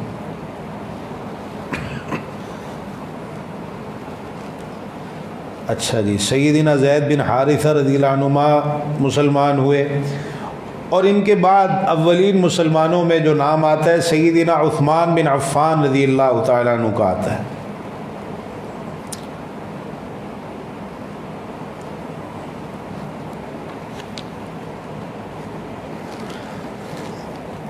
سیدنا عثمان بن عفان رضی اللہ عنہ جو ہیں، ان کی والدہ کا نام اروا تھا،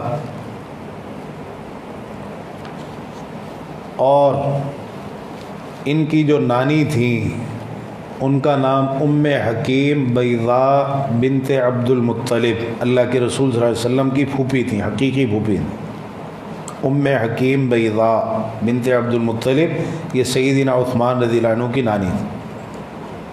سیدنا عثمان رضی اللہ عنہ کی جو ولادت تھی یہ واقع فیل کے 6 سال بعد، واقع فیل یعنی عام الفیل کو ہی اللہ کے رسول صلی اللہ علیہ وسلم کی پیدائش ہوئی، تو گویا یہ اللہ کے رسول صلی اللہ علیہ وسلم سے تقریباً 6 سال چھوٹے تھے۔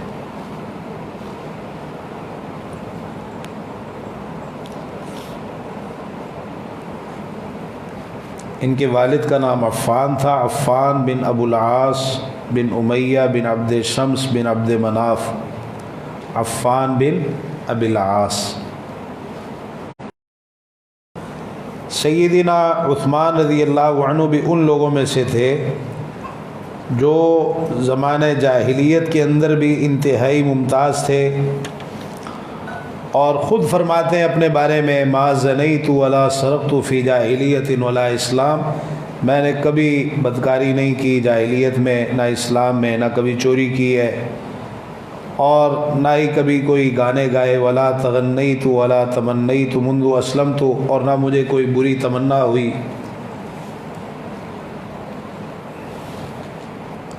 اور کبھی بھی دائیں ہاتھ سے اپنے صدر کو نہیں چھوا، اپنی شرمگاہ کو۔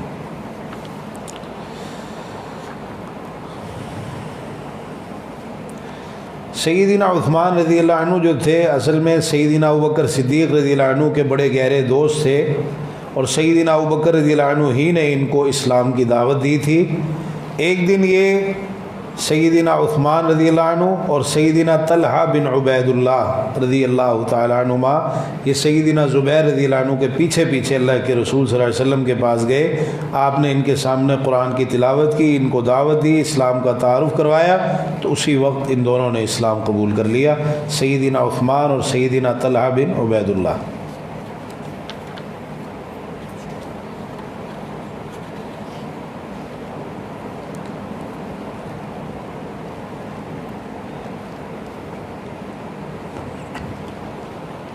سیدنا طلحہ بن عبید اللہ جو ہے، ان کے قبول اسلام کا ایک بڑا عجیب واقعہ ہے۔ یہ کپڑے کے تاجر تھے۔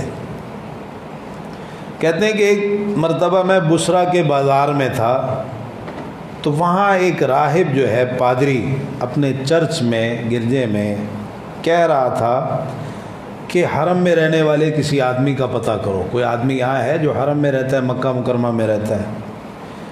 تو سیدنا طلحہ کہتے ہیں میں اس سے ملا، میں نے اسے بتایا کہ میں اہل حرم میں سے ہوں۔ تو اس نے مجھ سے پوچھا، کہنے لگا کیا احمد کا ظہور ہو چکا ہے؟ حل ظہر احمد، کیا احمد کا ظہور ہو چکا ہے؟ چونکہ عیسیٰ علیہ السلام نے اللہ کے رسول صلی اللہ علیہ وسلم کے بارے میں جو بشارت دی تھی، وہ آپ کے نام احمد کے ذریعے سے دی، جیسا کہ محمد کے ذریعے سے بھی دی، لیکن احمد کے ذریعے سے بھی دی، جیسا کہ قرآن میں بھی ذکر ہوا ہے۔ تو کہتے ہیں میں نے پوچھا احمد کون؟ تو اس نے کہا احمد بن عبداللہ بن عبد المطلب۔ تو اس نے بتایا کہ ان کا ظہور اسی مہینے میں ہوگا، وہ اللہ کے آخری نبی ہیں، حرم سے ظاہر ہوں گے اور ایک پتھریلی اور نخلستانی زمین کی طرف ہجرت کریں گے، کھجوروں والی زمین کی طرف ہجرت کریں گے۔ تو اگر ان کا ظہور ہو جائے تو بلا تاخیر ان پر ایمان لے آنا۔ سیدنا طلحہ رضی اللہ عنہ کہتے ہیں میرے دل میں یہ بات بیٹھ گئی، میں جلدی سے واپس مکہ میں آیا اور لوگوں سے پوچھا کہ میری غیر موجودگی میں کوئی نیا واقعہ ہوا ہے۔ لوگوں نے بتایا کہ ہاں، محمد صلی اللہ علیہ وسلم نے نبوت کا دعویٰ کیا ہے، اپنے نبی ہونے کا اعلان کیا ہے، اور ابن ابی قحافہ یعنی سیدنا ابوبکر رضی اللہ عنہ نے ان کے اس دعوے کو تسلیم کیا ہے، ان پر ایمان لائے ہیں۔ کہتے ہیں میں ابوبکر رضی اللہ عنہ کے پاس گیا، ان سے پوچھا کہ کیا آپ نے محمد صلی اللہ علیہ وسلم کی پیروی اختیار کر لی؟ انہوں نے کہا کہ ہاں، اور ساتھ ہی کہا تم بھی میرے ساتھ چلو اور ان کی پیروی اختیار کرو، وہ حق کی دعوت دیتے ہیں۔ تو سیدنا ابوبکر صدیق رضی اللہ عنہ کو پھر طلحہ بن عبید اللہ نے یہ راہب والا واقعہ سنایا، تو اسی وقت پھر بلا تردد گئے اللہ کے رسول صلی اللہ علیہ وسلم کے پاس اور جا کر پھر اسلام قبول کر لیا، مسلمان ہو گئے۔ اولین مسلمانوں میں ایک نام سیدنا سعد بن ابی وقاص رضی اللہ عنہ کا ہے۔ یہ 4 یا 6 افراد کے بعد مسلمان ہوئے تھے، بلکہ یہ تو اپنے بارے میں فرماتے ہیں کہ جس دن میں مسلمان ہوا اس دن کوئی اور فرد مسلمان نہیں ہوا، 7 دن تک میں ہی تیسرا مسلمان تھا۔ اصل میں یہ انہوں نے اپنی معلومات کے حساب سے کہا، ورنہ سیدہ خدیجہ، سیدنا ابوبکر صدیق، سیدنا علی، زید بن حارثہ رضی اللہ تعالیٰ عنہ بھی مسلمان ہو چکے تھے۔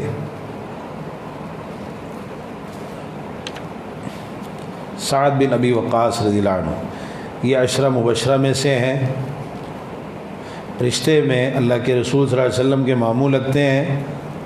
آپ کی والدہ ماجدہ جو تھیں آمینہ بنت وہب بنو زہرہ سے تھیں، اور سعد رضی اللہ عنہ بھی بنو زہرہ سے تھے۔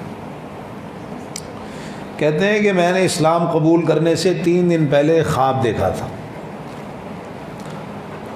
تو میں نے دیکھا کہ میں ایک انتہائی تاریک جگہ پر ہوں اور مجھے کچھ بھی نظر نہیں آ رہا۔ اچانک ایک چاند طلوع ہوتا ہے، میں اس کے پیچھے پیچھے چل پڑا اور میں نے دیکھا کہ سیدنا زید بن حارثہ، علی اور ابوبکر رضی اللہ عنہ وہ پہلے ہی اس کی روشنی تک پہنچ چکے ہیں۔ میں نے ان سے پوچھا آپ لوگ کب آئے؟ تو انہوں نے بتایا تھوڑی دیر پہلے۔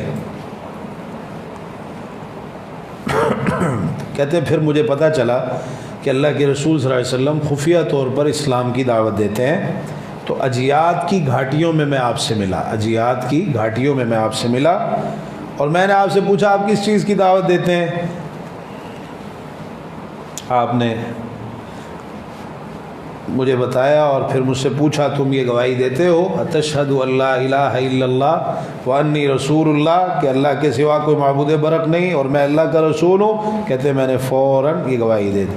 تو جس وقت انہوں نے اسلام قبول کیا ان کی عمر صرف 17 سال تھی۔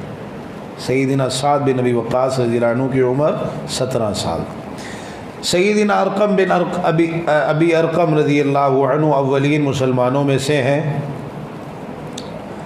اور ان کے بارے میں یہ کہا جاتا ہے کہ اسلام قبول کرنے والے 12ویں شخص تھے، سیدنا ارقم بن ابی ارقم رضی اللہ تعالی عنہ۔ ان کے اسلام قبول کرنے کے بعد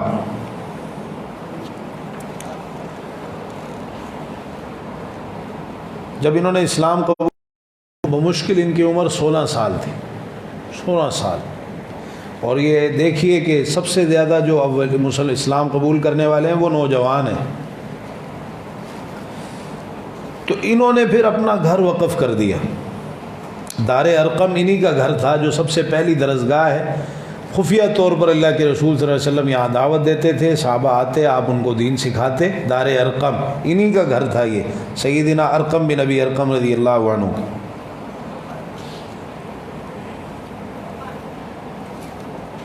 صفا پہاڑی کے پاس یہ گھر تھا، دار ارقم۔ اس کو بعد میں دارالاسلام بھی کہا جاتا تھا۔ اس کے بدلے میں اللہ کے رسول صلی اللہ علیہ وسلم نے سیدنا ارقم رضی اللہ عنہ کو مدینہ میں ایک گھر دیا تھا۔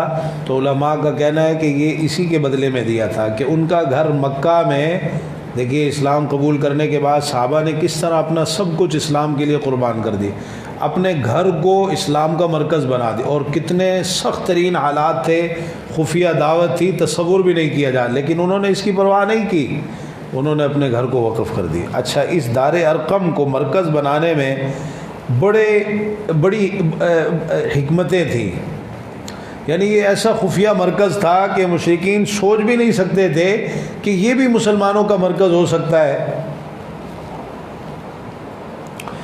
تو اس میں جو اس کے مختلف اسباب تھے، ایک سبب تو یہ تھا کہ سیدنا ارقم رضی اللہ عنہ نے اسلام تو قبول کیا تھا لیکن ان کا اسلام ظاہر نہیں ہوا تھا، خفیہ طور پر مسلمان ہوئے۔ مشرکین کو، کافروں کو اس چیز کا بالکل بھی علم نہیں تھا۔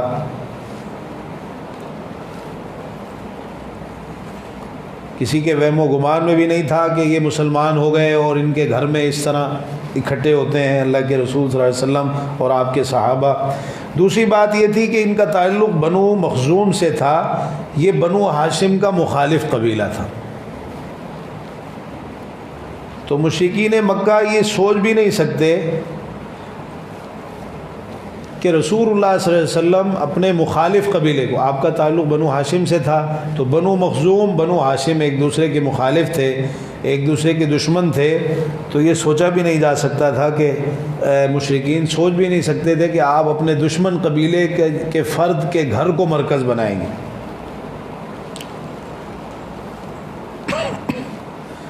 دوسری بات، سیدنا ارقم رضی اللہ عنہ ابھی 16 سال کے تھے، تو ان کے ذہنوں میں تو یہ تھا کہ آپ سیدنا ابوبکر رضی اللہ عنہ کے کسی بڑی عمر کے کسی آدمی کے گھر کو اپنا مرکز بنائیں گے اور وہاں اسلام کی دعوت دیں گے۔ تو دار ارقم کو آپ نے مرکز بنایا۔ سیدنا زبیر بن عوام رضی اللہ عنہ یہ بھی اولین مسلمانوں میں سے ہے۔ جب انہوں نے اسلام قبول کیا تو ان کی عمر 16 سال تھی۔ سیدنا سعید بن زید رضی اللہ تعالی عنہ، یہ زید بن عمر بن نفیل جن کے بارے میں ہم نے ذکر کیا کہ وہ توحید پر تھے، دین ابراہیمی پر تھے، موحدین میں سے تھے، یہ ان کے بیٹے تھے سعید بن زید، عشرہ مبشرہ میں سے ہیں، یہ بھی مسلمان ہوئے۔ اور ان کی جو اہلیہ تھی فاطمہ بنت خطاب جو سیدنا عمر رضی اللہ عنہ کی بہن تھی، یہ بھی مسلمان ہوگی۔ سیدنا عمر رضی اللہ عنہ کو اسلام کی طرف مائل کرنے میں ان دونوں میاں بیوی کا بڑا اہم کردار ہے جو آگے چل کر انشاءاللہ آپ پڑھیں گے۔ تو یہ سعید بن زید جو ہے یہ سیدنا عمر رضی اللہ عنہ کے چچا زاد بھی لگتے تھے، بہنوئی بھی تھے، چچا زاد بھی تھے، اور ان کی اپنی ایک بہن تھی عاتقہ بنت زید، وہ سیدنا عمر رضی اللہ عنہ کی بیوی تھی۔ اولین مسلمانوں میں سیدنا عبد الرحمن بن عوف رضی اللہ عنہ بھی ہیں۔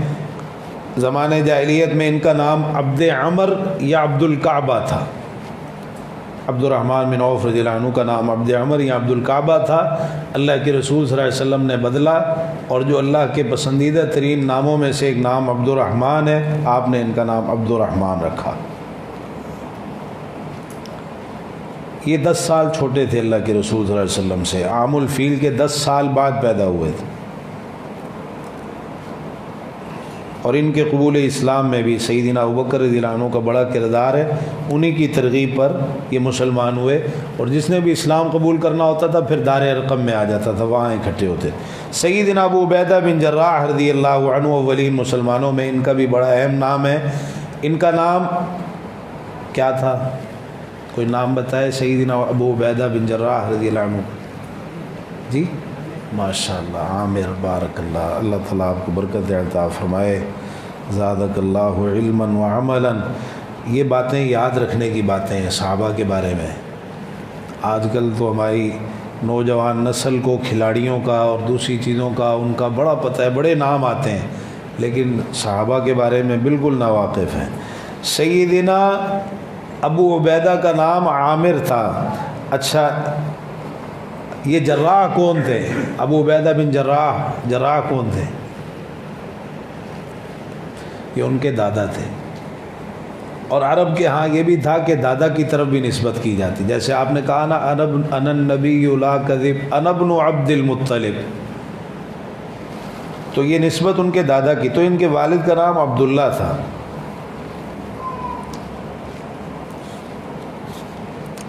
ایسے بہترین مسلمان ثابت ہوئے کہ آپ نے ان کو اپنی امت کا امین قرار دیا۔ ان لکل امت امینا وان امیننا ایتها الامہ ابو عبیدہ بن الجراح، فرمایا ہر امت کا ایک امین ہوتا ہے، ہمارے امین ابو عبیدہ بن جراح۔ اولین مسلمانوں میں ایک بڑا اہم نام سیدنا ابو حذیفہ بن عتبہ رضی اللہ عنہ کا ہے۔ دیکھیں یہ جو بڑے بڑے مخالفین تھے، انہوں نے اسلام قبول نہیں کیا، اللہ نے ان کی اولادوں کو مسلمان بنا دیا۔ عتبہ بن ربیعہ کے بیٹے تھے ابو حذیفہ بن عتبہ بن ربیعہ بن عبد شمس بن عبد مناف۔ اللہ کے رسول صلی اللہ علیہ وسلم ابھی دار ارقم میں دعوت کے لیے، ابھی دار ارقم مرکز نہیں بنا تھا کہ اس سے پہلے انہوں نے اسلام قبول کر لیا تھا۔ ایک بڑا اہم نام ہے سیدنا مصعب بن عمیر رضی اللہ عنہ کا۔ یہ میں اس لیے آپ کو بتا رہا ہوں کہ آپ کو اندازہ ہوگا کہ اس 3 سال کے عرصے میں دعوت چل رہی تھی آپ مختلف لوگوں کو، اور اس کے نتیجے میں سیدنا ابوبکر صدیق رضی اللہ عنہ بھی دعوت کا کام کر رہے تھے، اور پھر جیسے جیسے جو مسلمان ہوتا ہے آہستہ آہستہ اپنے تعلقات کی بنا پر اٹھتے بیٹھتے لوگ اسلام کی طرف کھنچتے چلے آ رہے ہیں۔ سیدنا مصعب رضی اللہ عنہ، مصعب بن عمیر بن ہاشم بن عبد مناف بن عبد الدار بن قصی، یہ نوجوان تھے اور اپنے والدین کے انتہائی لاڈلے تھے۔ ان کی والدہ کو بڑی فکر ہوتی تھی کہ سب سے قیمتی لباس میرے بیٹے کا ہونا چاہیے، اور سب سے اعلیٰ خوشبو میرے بیٹے کی ہونی چاہیے، اور اتنی ان کی خدمت کرتی تھی کہ یعنی بڑے ناز و نعم کے اندر یہ پلے تھے۔ جہاں سے گزرتے پتہ چلتا خوشبو سے مصعب گزرے۔ ان کے اٹھنے سے پہلے ان کے لیے پنیر، اعلیٰ خوراک ان کی والدہ ان کے سرانے تیار رکھا کرتی تھی۔ رسول اللہ صلی اللہ علیہ وسلم کے بارے میں ایک روایت میں منقول ہے کہ آپ نے ان کے متعلق فرمایا کہ میں نے مکہ مکرمہ میں کوئی ایسا نوجوان نہیں دیکھا جو لمبے بالوں، عمدہ اور باریک لباس اور ناز و نعم میں مصعب بن عمیر سے بڑھ کر ہو۔ تو دار ارقم میں مسلمان ہوئے، والدین کے خوف سے انہوں نے اسلام کا اظہار نہیں کیا۔ تو ایک مرتبہ پھر عثمان بن طلحہ رضی اللہ عنہ نے ان کو نماز پڑھتے ہوئے دیکھ لیا تھا، تو ان کی قوم کو جا کے بتایا، سارے ان سے ناراض ہو گئے، ان کو قید کر دیا۔ ان کو پھر موقع ملا تو پھر یہ قید سے نکل بھاگے، حبشہ کی طرف ہجرت کر گئے۔ سیدنا علی رضی اللہ عنہ کہتے ہیں پھر اس کے بعد انہوں نے سب کچھ چھن گیا اور اتنی زہد کی زندگی، سادگی کی زندگی اختیار کی اسلام قبول کرنے کے بعد۔ سیدنا علی رضی اللہ عنہ کہتے ہیں ایک مرتبہ ہم اللہ کے رسول صلی اللہ علیہ وسلم کے پاس مسجد میں بیٹھے تھے کہ مصعب بن عمیر آ گئے۔ ان کے بدن پر چمڑے کا پیوند لگی ایک چادر تھی جس پر چمڑے کا پیوند لگا ہوا تھا۔ رسول اللہ صلی اللہ علیہ وسلم نے ان کی یہ حالت دیکھی تو آپ نے رونا شروع کر دیا کہ پہلے کس قدر ناز و نعم میں تھے اور اب اسلام قبول کرنے کے بعد لیکن اسلام کی خاطر ہر چیز کی قربانیاں دیں۔ آپ کو ان کی حالت دیکھ کر رونا آ گیا کہ پہلے کس قدر ناز و نعم میں زندگی گزار رہے تھے اور اب دیکھو ان کی کیا حالت ہے۔ ایک نام ہے سیدنا ابو سلمہ بن عبد الاسد رضی اللہ عنہ کا، اولین مسلمانوں میں۔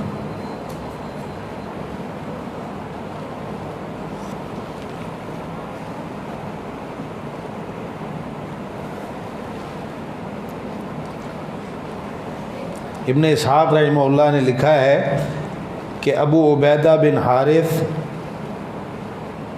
یعنی عبیدہ بن حارث، ابو سلمہ ارقم بن ابی ارقم اور عثمان بن مظعون رضی اللہ عنہ یہ اللہ کے رسول صلی اللہ علیہ وسلم کے پاس اکٹھے آئے۔ آپ نے ان کو دعوت دی، ان کے سامنے قرآن کی تلاوت کی تو انہوں نے چاروں نے فوراً اسلام قبول کر لیا۔ ابو عبیدہ بن حارث، ابو سلمہ ارقم بن ابی ارقم اور عثمان بن مظعون رضی اللہ عنہ۔ عثمان بن مظعون رضی اللہ عنہ ان لوگوں میں سے، ان کا بھی ایک خاص نام ہے ان لوگوں میں جو زمانے جاہلیت میں کبھی شراب کے قریب بھی نہیں گئے تھے اور انتہائی پاکیزگی کی زندگی گزاری۔ عثمان بن مظعون رضی اللہ عنہ کے ساتھ ساتھ ان کے جو بھائی تھے قدامہ بن مظعون، عبداللہ بن مظعون، صائب بن مظعون، یہ بھی مسلمان ہو گئے۔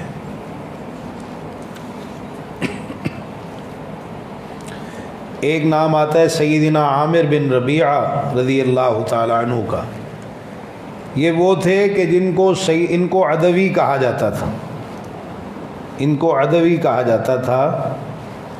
تو عدوی ان کو اس لیے کہتے تھے کہ سیدنا عمر رضی اللہ عنہ کا جو قبیلہ تھا وہ تھا بنو عدی، تو سیدنا عمر رضی اللہ عنہ کے والد نے ان کو اپنا لے پالک بنایا ہوا تھا۔ سیدنا عامر بن ربیعہ رضی اللہ عنہ کو عنزی۔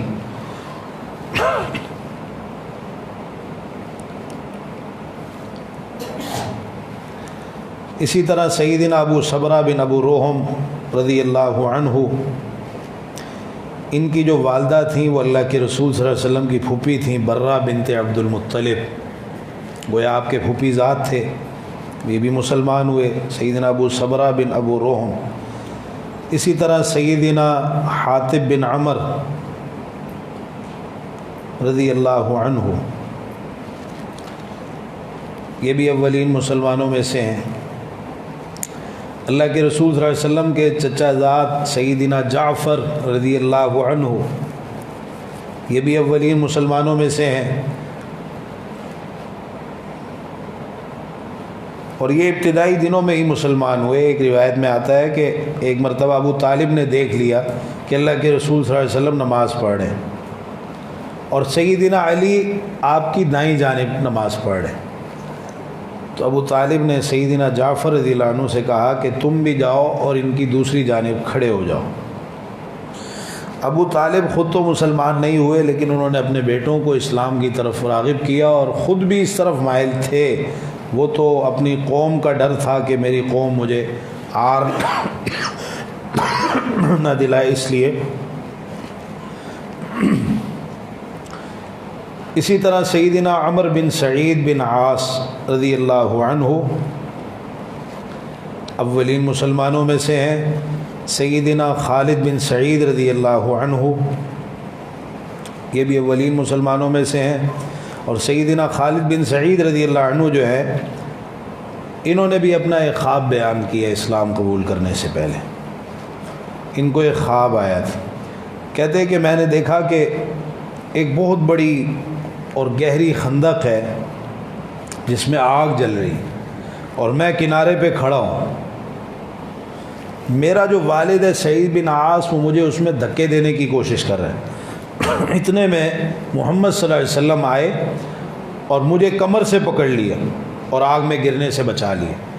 کہتے یہ خواب دیکھ کر میں گھبرا کر اٹھ گیا اور میں نے کہا اللہ کی قسم یہ سچا خواب ہے. تو میری سیدنا ابوبکر رضی اللہ عنہ سے ملاقات ہوئی، ان کو میں نے اپنا خواب بتایا. سیدنا ابوبکر رضی اللہ عنہ نے کہا اللہ نے تمہارے ساتھ بھلائی کا ارادہ کیا ہے، محمد صلی اللہ علیہ وسلم اللہ کے رسول ہے، ان کی پیروی اختیار کر لو، جہنم میں گرنے سے بچ جاؤ گے، اور تمہارا والد اس میں گرنے والا ہے. ان کا والد کافر تھا، مسلمان نہیں ہوا تھا. سیدنا عبداللہ بن جاحش رضی اللہ عنہ یہ بھی اللہ کے رسول صلی اللہ علیہ وسلم کے پھوپھی ذات تھے. ان کی والدہ جو تھیں اللہ کے رسول صلی اللہ علیہ وسلم کی پھوپھی تھی امیمہ بنت عبد المطلب. امیمہ حمزہ، امیمہ بنت عبد المطلب.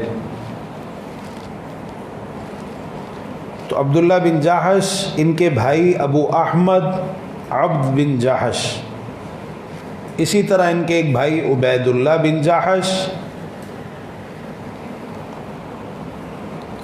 اور ان کی بہنیں زینب بنت جاحش کہ اللہ کے رسول صلی اللہ علیہ وسلم کی زوجہ بنی بعد میں ام المومنین. اسی طرح ام حبیبہ بنت جاحش، ایک تو تھی نا ام حبیبہ جو اللہ کے رسول صلی اللہ علیہ وسلم کی زوجہ تھی، وہ کس کی بیٹی تھی ام حبیبہ؟ جی ام حبیبہ اللہ کے رسول صلی اللہ علیہ وسلم کی ایک زوجہ بھی تھی ام حبیبہ، کس کی بیٹی تھی؟ جی ڈر کیوں رہے؟ ابو سفیان کی بیٹی تھی ام حبیبہ بنت ابی سفیان. تو یہ تھی ام حبیبہ بنت جاحش، یہ صحابیہ ہیں. اسی طرح ان کی بہن حمنہ بنت جاحش، یہ سب مسلمان ہو گئے، اولین مسلمانوں میں شامل ہیں. اچھا ان کے جو بھائی عبید اللہ تھے نا یہ بعد میں مرتد ہو گئے تھے، اور یہ عبید اللہ کی بیوی تھی ام حبیبہ بنت ابی سفیان. عبید اللہ بن جاحش کی بیوی تھی ام حبیبہ بنت ابی سفیان. تو ان کے مرتد ہونے کے بعد پھر علیحدگی ہو گئی، تو اللہ کے رسول صلی اللہ علیہ وسلم کی پھر شادی ام حبیبہ بنت ابی سفیان رضی اللہ عنہ سے ہوئی. سیدنا مطلب بن ازہر اور ان کے بھائی طلیب، یہ بھی اولین مسلمانوں میں سے. مطلب بن ازہر اور ان کے بھائی طلیب بن ازہر. سیدنا عبداللہ بن مسعود رضی اللہ عنہ اولین مسلمانوں میں سے.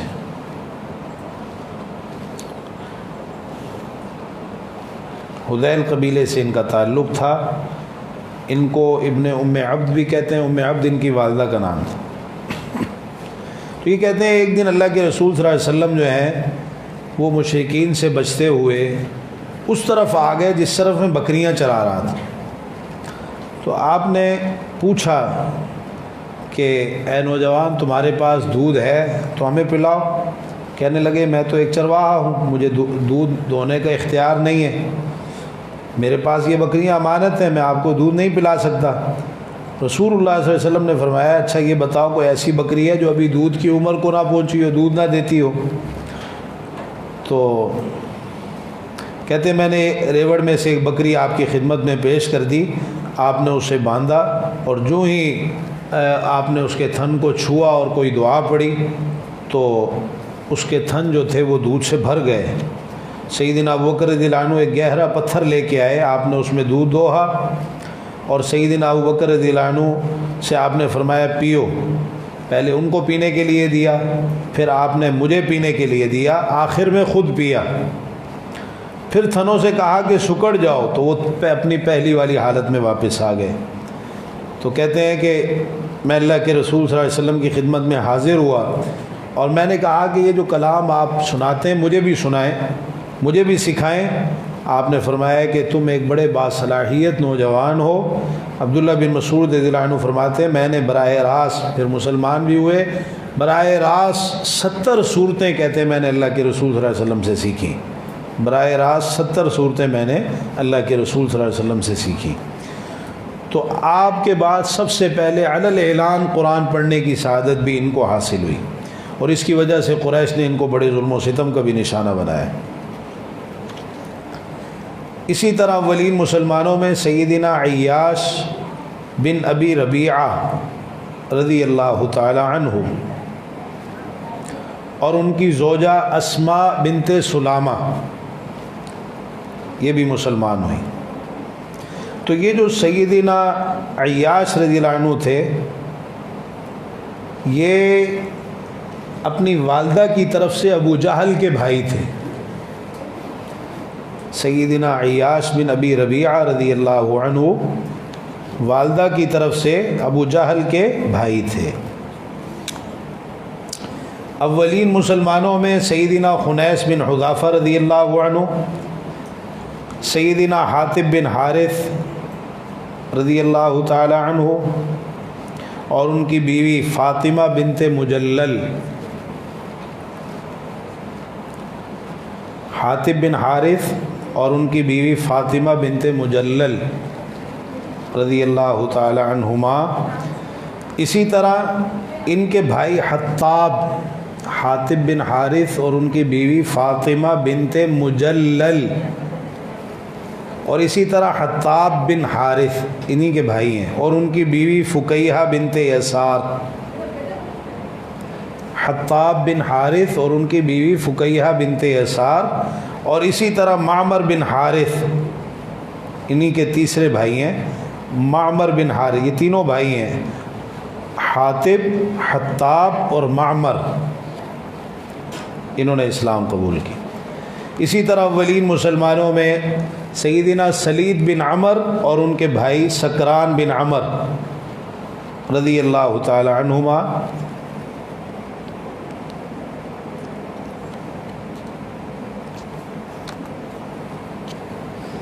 یہ سکران رضی اللہ عنہ جو ہیں،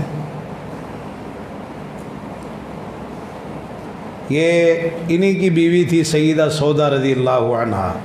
تو سکران رضی اللہ عنہ کی وفات کے بعد اللہ کے رسول صلی اللہ علیہ وسلم نے سیدہ سودا رضی اللہ عنہ سے شادی کی۔ اسی طرح سیدنا عبیدہ بن حارث رضی اللہ عنہ، یہ وہی ہیں جو بدر میں پہلے شہید ہیں، یعنی بدر کے موقع پہ شہادت کا اعزاز جنہوں نے حاصل کیا، بدر کے موقع پہ شہید ہوئے۔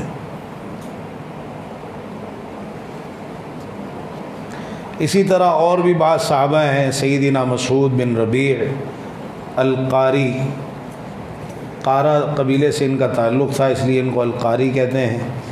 واقد بن عبداللہ تمیمی رضی اللہ عنہ، سیدنا بلال حبشی رضی اللہ عنہ، ان کا ذکر ہم پہلے کر چکے ہیں، یہ غلاموں میں سب سے پہلے انہوں نے اسلام قبول کیا۔ سیدنا عامر بن فہیرہ رضی اللہ عنہ، اسی طرح سیدنا عاقل، سیدنا عامر، خالد، ایاس، یہ چاروں بھائی ہیں۔ ان کے والد تھے ابو بکیر بن عبد علی۔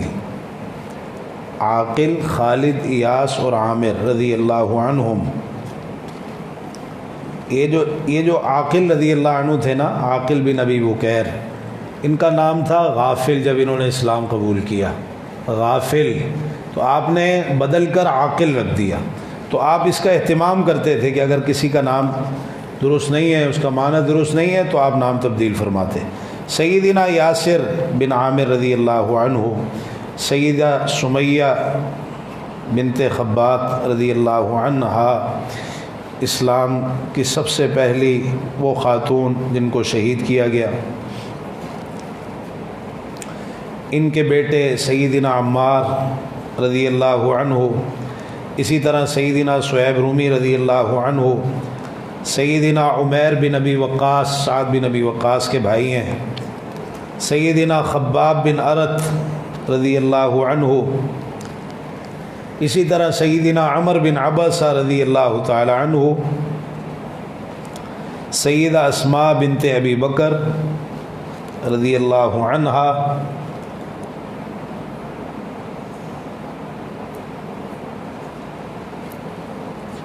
سیدہ اسماء بنت عمیس رضی اللہ تعالی عنہا، سیدہ ام ایمن، یہ ام ایمن وہی ہیں جنہوں نے آپ کو گود کھلایا تھا، آپ نے ان کو آزاد فرما دیا تھا، سیدہ لبابہ بنت حارث، سیدہ زنیرہ رضی اللہ تعالی عنہا، اسی طرح سیدہ نہدیہ رضی اللہ عنہا، سیدہ ام عبیس رضی اللہ تعالی عنہا، یہ اولین مسلمان ہیں اور ان صحابہ کا یہ اعزاز ہے۔ اچھا، اس کے ساتھ ساتھ جنہوں نے بھی اسلام قبول کیا، وہ واقعہ ہم اس کا اشارہ کرتے ہیں، معروف ہے کہ جب آپ کی بعثت ہوئی تو وحی کا نزول شروع ہوا تو آسمانوں پر پہرا لگا دیا گیا۔ اب جن بڑے پریشان ہوئے کہ یہ کیا بات، ضرور کوئی زمین میں واقعہ رونما ہوا ہے، تو انہوں نے آپ کو دیکھا ایک جگہ آپ صحابہ کو نماز پڑھا رہے تھے، قرآن کی تلاوت کر رہے تھے نخلا کے مقام پر، تو انہوں نے پھر اسلام قبول کیا۔ اللہ تعالیٰ نے سورہ جن میں ان کا ذکر کیا، قُلْ أُوحِيَ إِلَيَّ أَنَّهُ اسْتَمَعَ نَفَرٌ مِّنَ الْجِنِّ فَقَالُوا إِنَّا سَمِعْنَا قُرْآنًا عَجَبًا۔ تو یہ عرصہ ہے 3 سال کا خفیہ دعوت کا عرصہ ہے، جس میں مختلف لوگوں نے اسلام قبول کیا اور آہستہ آہستہ اسلام کی دعوت بڑھتی چلی گئی، تو بالآخر اللہ تعالیٰ کی طرف سے حکم آیا کہ اب آپ علانیہ دعوت شروع کیجئے۔ تو انشاءاللہ اللہ نے توفیق دی تو اگلی نشست میں انشاءاللہ ہم علانیہ دعوت جو ہے وہاں سے آغاز کریں گے انشاءاللہ۔ اب آپ کوئی چیز پوچھنا چاہتے ہیں، کوئی وضاحت، کوئی سوال، کوئی بات جو رہ گئی ہو؟